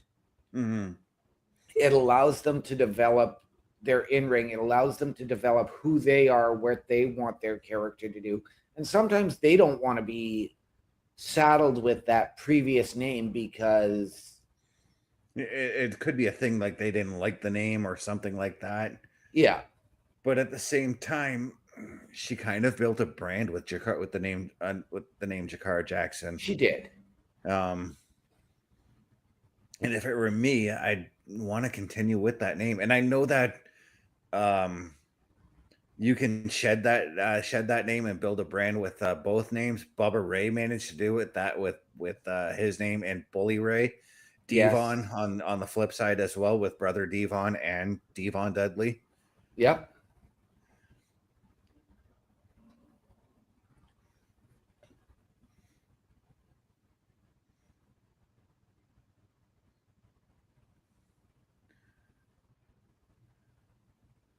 Not gonna lie, Marashade is showing me a thing or two, because I didn't really get to. Oh, right. She just knee. pulled off a very nice wasteland, very Wade Barrett-esque. Yeah, but I was saying, oh, those knees to the side of the head afterwards. Yeah. But no, she's because a lot of the time that we watched her as Jakara Jackson in NXT, she wrestled as a tag team with Lash Legend, so we didn't really get to see much of her in a one-on-one sense. So I'm kind of I feel like I'm re-experiencing her Yes. as a one-on-one wrestler here. Well, and By you the know what? way- I say the same thing about Lash Legend in NXT is because she had been around, Mhm. but you really saw her struggling to work with that her size. Now she's learned how to work as a big woman. She has really come a long way. that battle royal at WWE Evolution, when it came down to her in the final three, I was quite surprised and quite impressed with her performance, Yes. to the point where I thought she could win. Yeah, well, absolutely. Was she not the last person eliminated by Stephanie Vaquer? Yeah, I said the final three because I remember she was the one who threw out Nikki Bella. So I mean, that's a lot of people don't think that throwing out a wrestler name value in a battle royal or a Royal Rumble is such a big thing, but to the wrestlers, it is.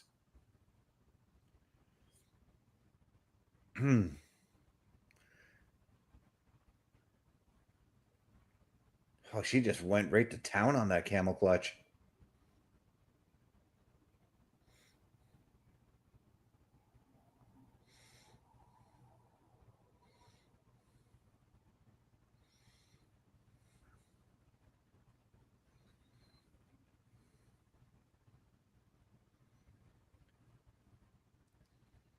I am really impressed with Marashade's dominance in this match.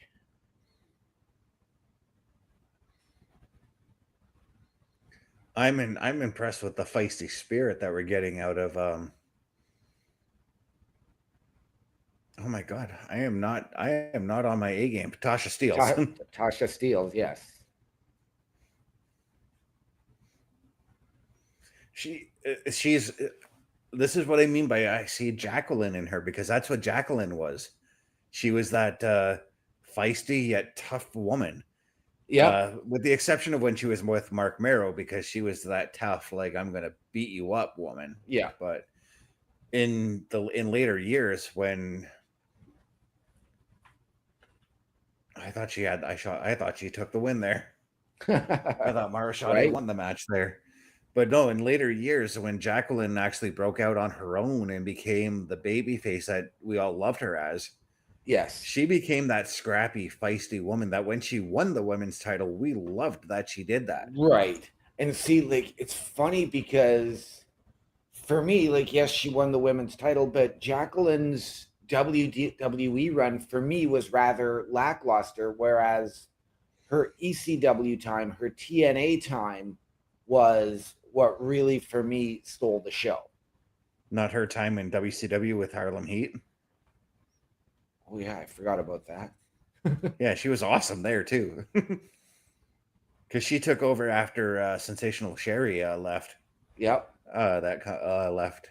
And what a fit, I gotta say. That was the perfect fit for her.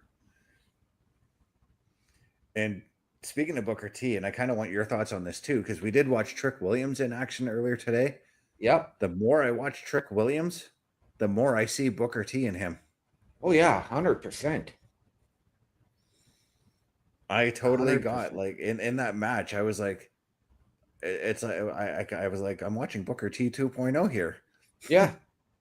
Especially when he delivers that axe kick. Yeah. I'm just waiting for him to actually bust out a Harlem Hangover. And there's nothing like wrong with that because Booker was, I mean, oh geez, you might want to think about, you might want to, or maybe not. You might have the balls to take him on. Marashade standing up to this big fella here who's Yes. Agent Zero.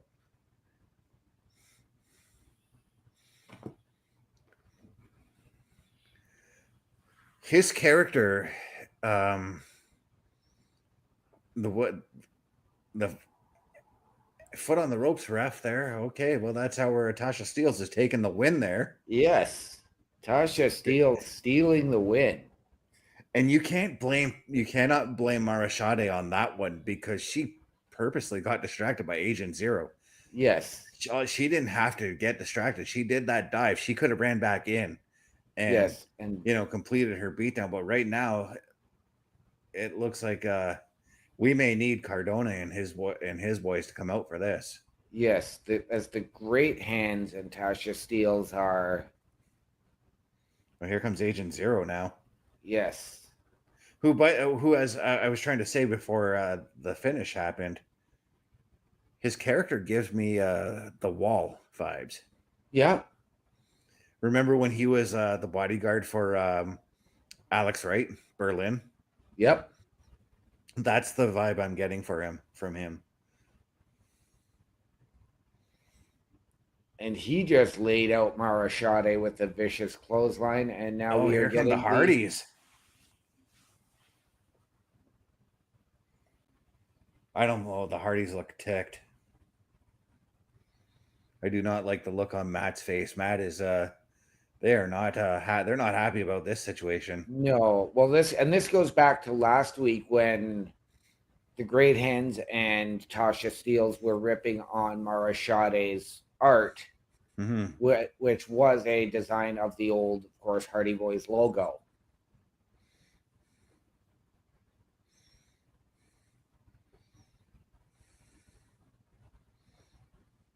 So I'm supposing that while the Hardys are going to just be hanging out here, we might as well be waiting for Leon Slater and Cedric Alexander for the next matchup here. Yes. So I'm just going to go ahead and flash up our main event tonight, guys. The Hardys taking on Cedric Alexander and Leon Slater. Again, as I said earlier, totally expect high flying to its finest. But as we're in commercial here, I went to TNA merch just to see what kind of stuff they have on my phone here. Right. They're still selling DVDs of their pay-per-views. I was kind of surprised at that. $20. I mean, Maybe I add to my DVD collection with some of their shows. Yeah.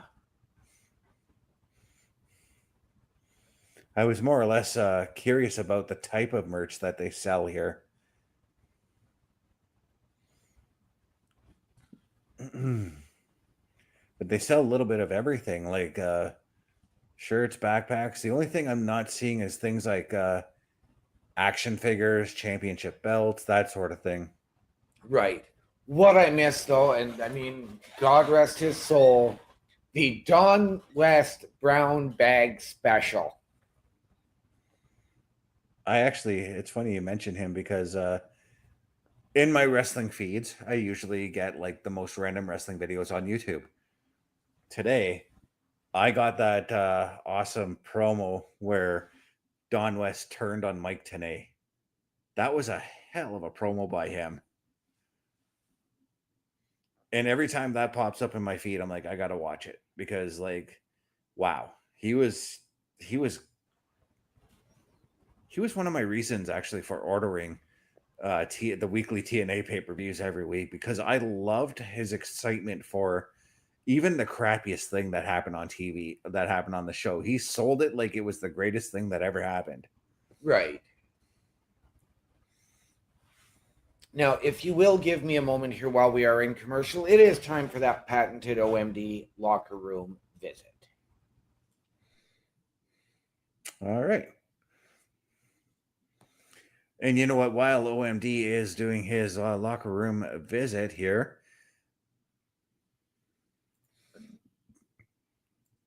once again, guys, all you've got to do is go to carlcarafel.redbubble.com. From there, you will be able to buy yourself an OMD's locker room visit t-shirt, whatever, whichever you want. You'll be able to purchase all kinds of our Turnbuckle affiliation program merch. Once again, that is carlcarafel.redbubble.com. And sorry, I'm just looking at some more of this TNA merch, and I went to obviously my favorite wrestler. I just see something that I wish I had money for.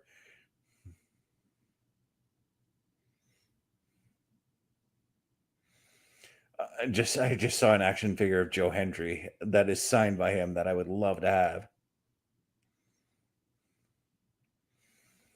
Just checking out each wrestler's merch, because you can buy on TNA Merch's website. I'm going to flash that link up again as my cat is trying to play with me here. On the TNA Merch website, you can actually search by individual wrestler and be able to purchase whichever merch that they've got there. And there's quite a few cool things there. I'm flabbergasted actually by what I'm seeing. But what I'm also flabbergasted by what I'm seeing right now is one, Cedric Alexander making his way to the ring for this tag team match. Leon Slater should be out in just a moment. I once again 100% expect just one heck of an athletic match between these four men that are going to wrestle here.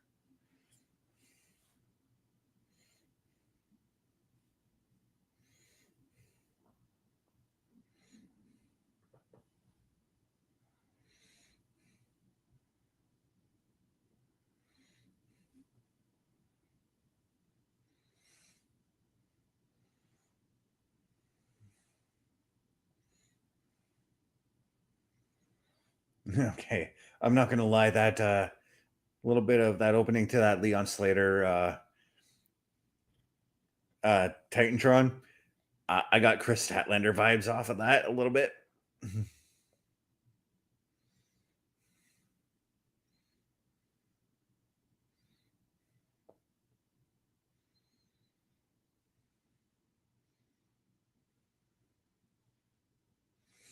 But here he comes, the one and only Leon Slater, making his way to the ring. He is your current TNA X Division champion.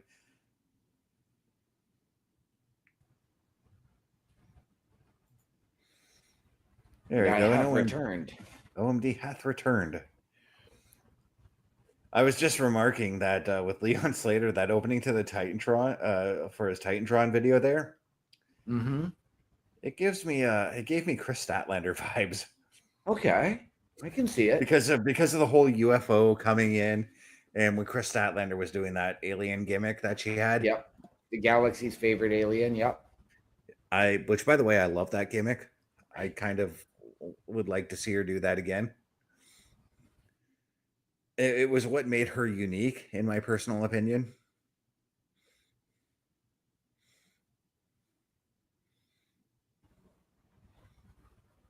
Jeff, you're supposed to check your gear before you come out to the ring. He's fixing his belt there.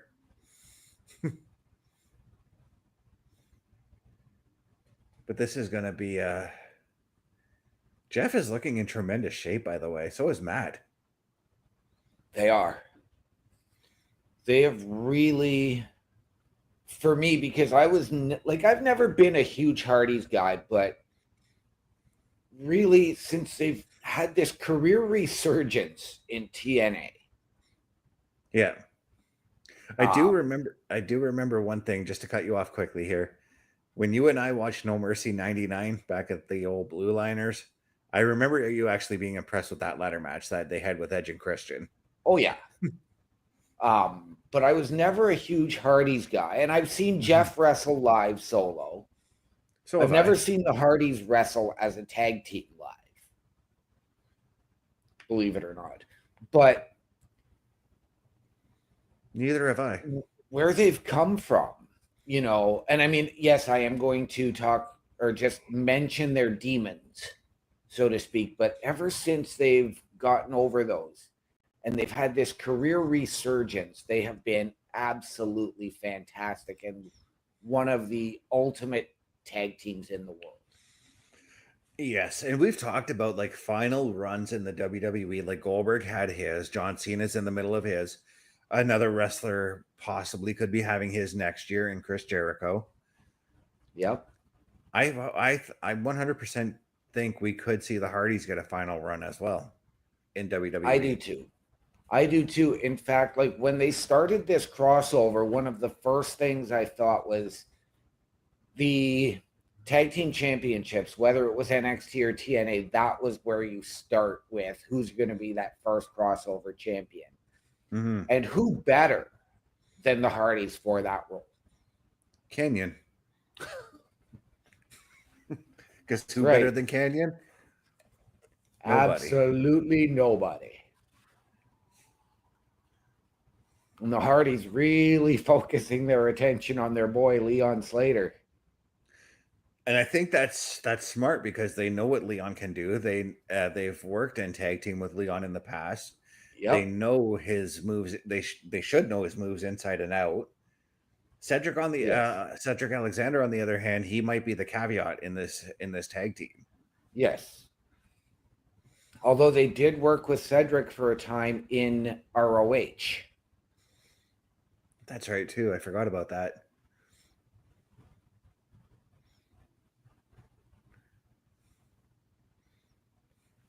So I was also, as we're watching this, Matt just totally impressing me right now with what he's doing right now for a gentleman at his age and how long he's been in the business. Need I remind the fans here, OMD and I have technically been watching the Hardys wrestle on WWE, TNA, ROH, AEW TV for 30 years. A scary thought. Yeah. Because they... one of the earliest matches I found was of Matt Hardy from 1994. Yep. In the WWF when he was working as a enhancement talent at the time. Yes. And Jeff Hardy with his match on Sunday Night Heat as an underage talent.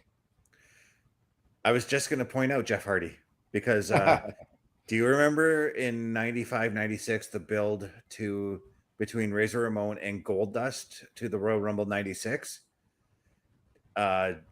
There was a match Razor was having on Superstars where Goldust's usher came out and showed off like a risque picture of Goldust to try and tick Razor off. Do you want to know who he was taking on in that match? It was Jeff Hardy. Yes, it was. Jeff Hardy's first WWF win was over Razor Ramon by countout.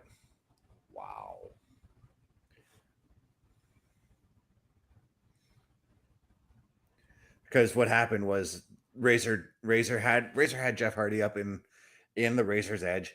He drops Jeff Hardy, jumps out of the ring, chases after the usher, got counted out because of it. Right. It was Jeff Hardy. Wow.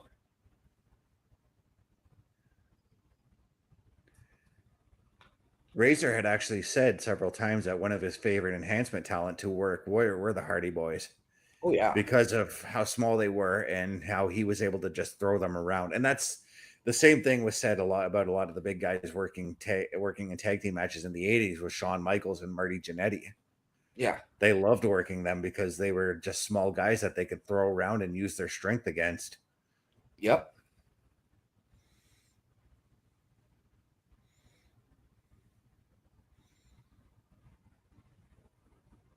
And that's as much as I've always drawn comparisons to the Rockers and the Hardy Boys, because I mean,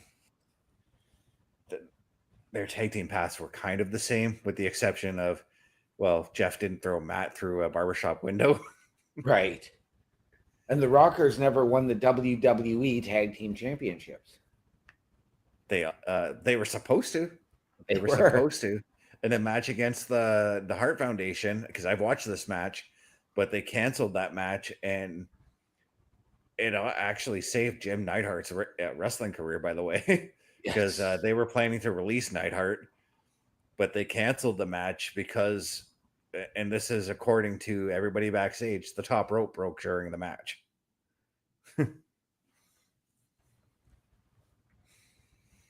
But the real story is supposedly Vince didn't like the match, and it was actually a pretty good match. Right. I mean, the Hart Foundation and the Rockers, like, come on now. Right. Sort of the beginning of that Shawn Michaels Brett rivalry. Yeah.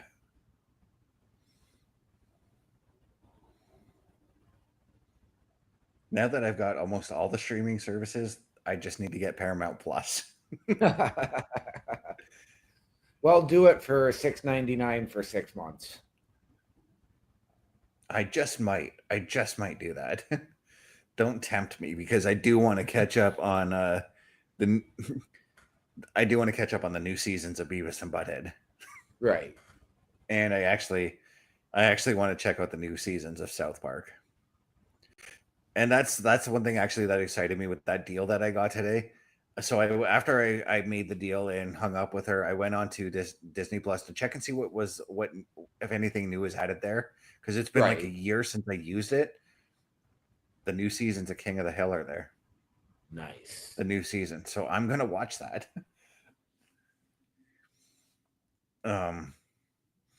But another thing too is I recently was on TNA merch while you were gone there, and I was actually kind of blown away by the amount of merch that is there for each individual wrestler as well. And in digging around, I kind of realized I think I need to save myself $75. I found an autographed Joe Hendry figure that I'd like to buy.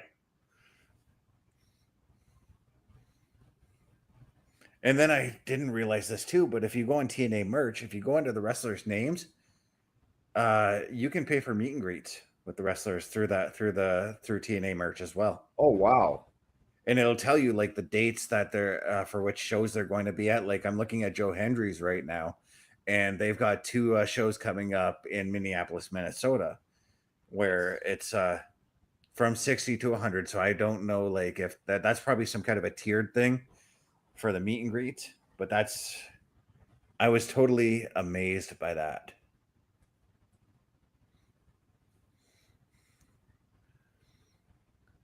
So if by chance, like, if you guys are anywhere near like wherever TNA is going to be, go on TNA merch and look and see if there's going to be meet and greets with the wrestlers there. And if you've got the dollars, I promise you guys, spend the money and meet the wrestler, because it legitimately is a once in a lifetime opportunity. It is. I know I've had the opportunity a number of years ago, a little over a decade ago. Carl Carafel and I went to an Impact house show. Mm-hmm. And it was Impact Wrestling at the time. our main event was Jeff Hardy versus Devon, brother Devon, inside a steel cage for the title. I can actually believe that because that would have been around the time that everybody thought he was the leader of Aces and Eights, right? Yeah. Yeah. Yeah. I can believe that he got that title shot. We also got to see James Storm versus Bobby Roode. I like that feud, but I like them better as a tag team. 100% when Bobby Roode came to the WWE and then James Storm came a little bit afterwards for that one match. Yep. I wanted a reuniting of Beer Money in NXT. I know, right? And I'm trying to remember. Trying to remember all of the matches. I know we had Velvet Sky, Madison Rayne, and Tara all involved in a match. It was a women's tag. I can't remember if it was a 6-woman, but I had the opportunity. I got to meet the Hebners. Earl and Dave, or Earl and his son? Earl and Brian, his son. Yeah. I met Brooke Tessmacher. But somebody's middle parts are meeting the top rope right now. Yes. If I would have had the money, they had an opportunity to buy. If you bought the World Heavyweight Championship replica, you got to go into the steel cage after the show for a photo op with Jeff Hardy.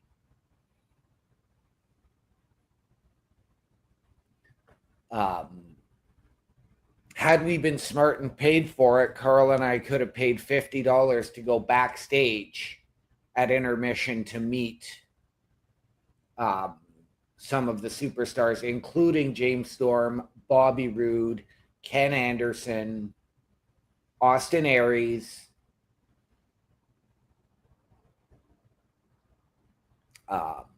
What's Leon looking for here? Well, he was looking for his 450 Swanton. And Matt was looking for the Twist of Fate, but okay, I thought Leon was going to get it. Who's going to get the Twist of Fate? Oh, there we go. Oh, okay, that was impressive. Leon knew what was up there. I also got to meet the legend Abyss, although he was doing his Joseph Park gimmick at the time. Well, I think Leon's looking for his 450 now. Oh, Cedric Alexander with the blind tag. I don't know if you caught that. I did. I love this camera shot. Jeff was still prepared for it. We talked about wily veterans. I mean, Jeff is one of them. Yep. But Cedric is now the legal man. And I was going to say, I'm not sure if Jeff knows, but I think he does. Well, he does now.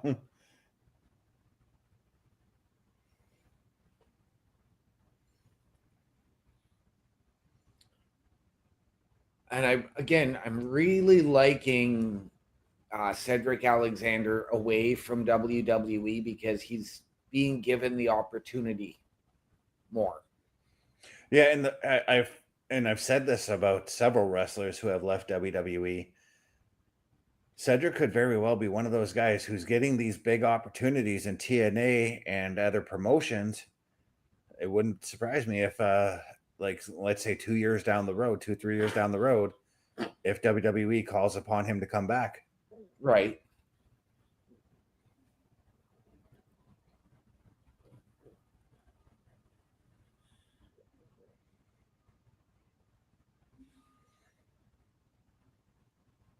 And the Hardys taking the win on this one here. Yes, they do. And here's the thing. I didn't even see the pinfall. All I saw was the fans doing the Hardy Boy dance. Sorry, that's Pepper coughing up a hairball right now. I know. I was going to say I can hear her like...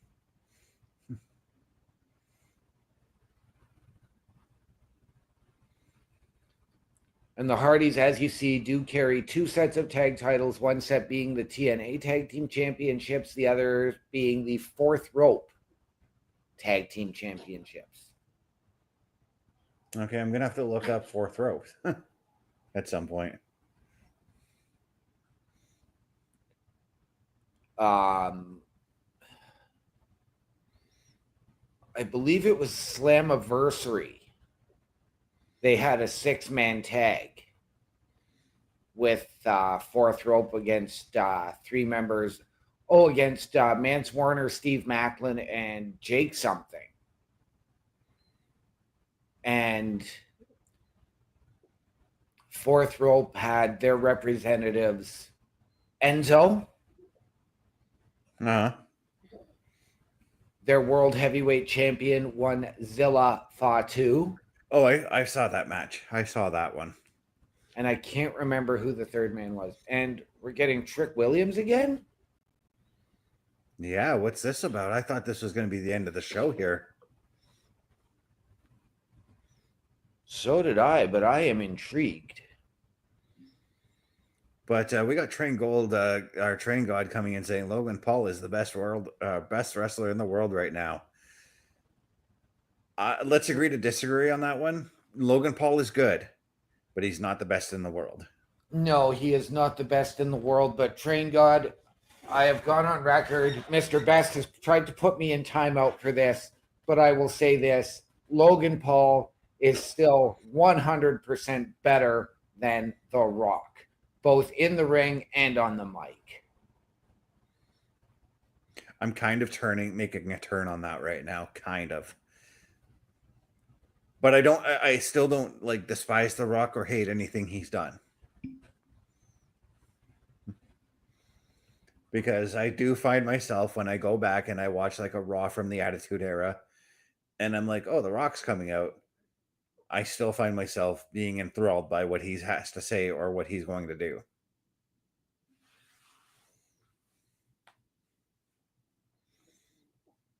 And if I may be so bold, I actually did enjoy his Young Rock TV show. Okay. Mostly because I enjoyed the fact that it was a biographical look at The Rock's life in a comedic fashion. Yes. I do still question a lot of the costume choices. Like the guy who they had play Triple H didn't really look like Triple H. Right. But it's neither here nor there. It was I enjoyed the show, so. Right. And I remember it was, I want to say Boy Meets World, where The Rock came out portraying his dad. That 70s show. That 70s show, yes. Boy Meets World was Vader and Jake the Snake Roberts. Yes. Vader played one of the characters' dad. I don't know too much about Boy Meets World, but I know that he played one of the characters' dad on the show. Yes, he played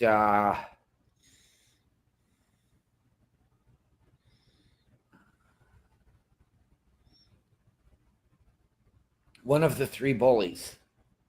Yeah. This is where Carl Carefeld could come in and give us the information because I know he's a huge fan of that show. Yes.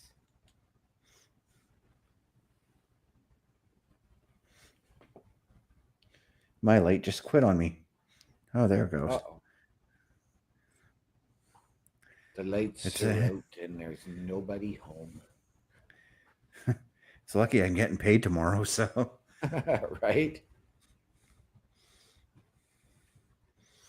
Although, unfortunately, I don't know if I'm going anywhere near Canadian Tire. Right. October, Lowell. Dude, let's move to Lowell because it seems like they're getting a lot of wrestling events these days. Right? Heat Wave, Bound for Glory.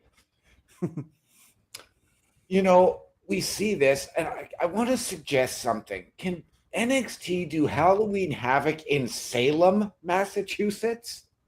That would be cool. There we go. I just had to tweak around the wires a little bit. I can make my way to Canadian Tire at some point tomorrow to get a new light.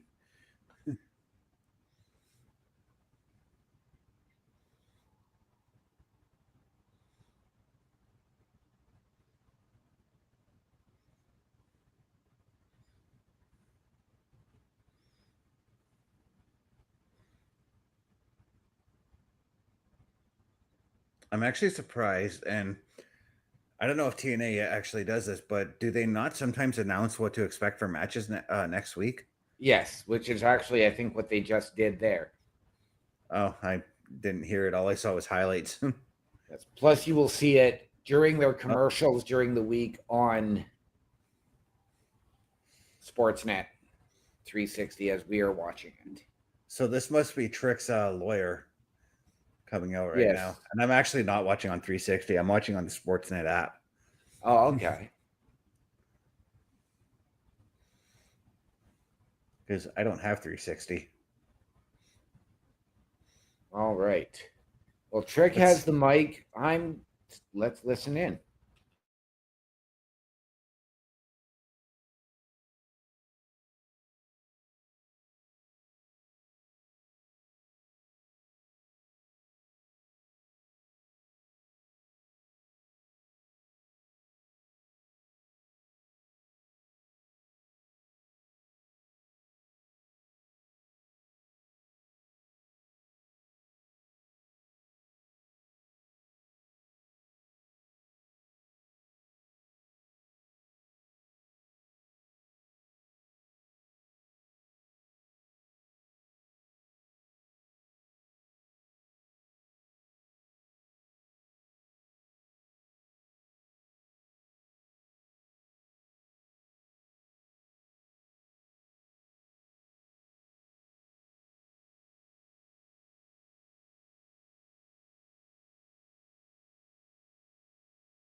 Okay, so there you have it. Trick Williams will be defending his title at Bound for Glory.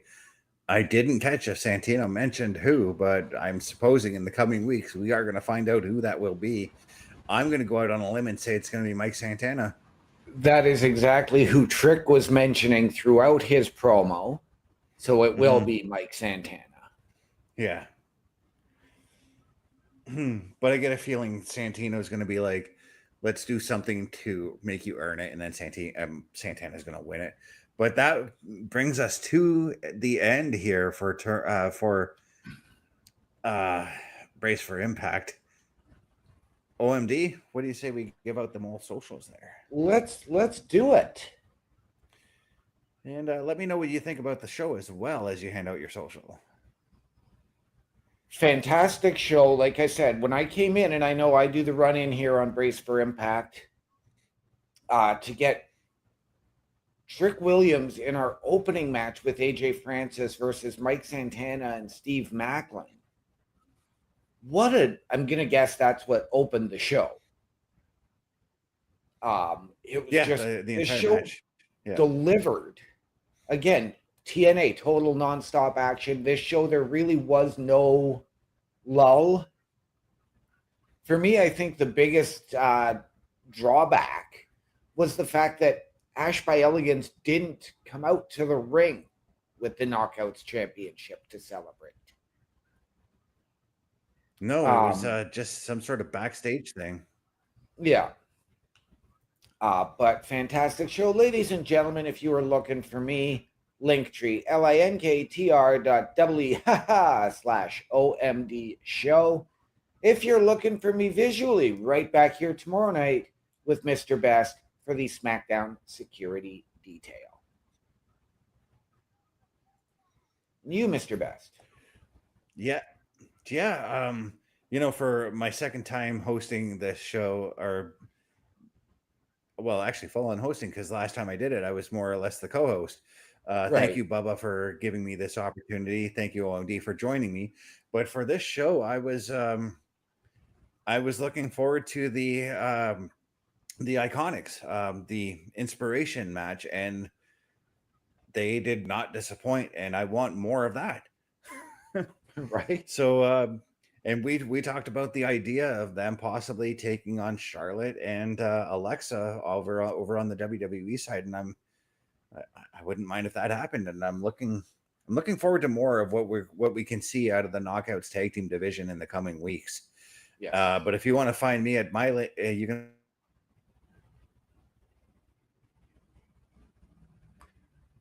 It seems as though Mr. Best is lagging, so if you are looking for him, ladies and gentlemen, you can find him at his Linktree, linktr.ee/Chris_best83. With that being said, ladies and gentlemen, it is time for us to bid you a fond adieu. So, ladies and gentlemen, please remember, the world is better with you in it. From all of us here at the Turnbuckle Affiliation Program and Turnbuckle Studios, to those of you out there wherever you are, good night, good luck, we out.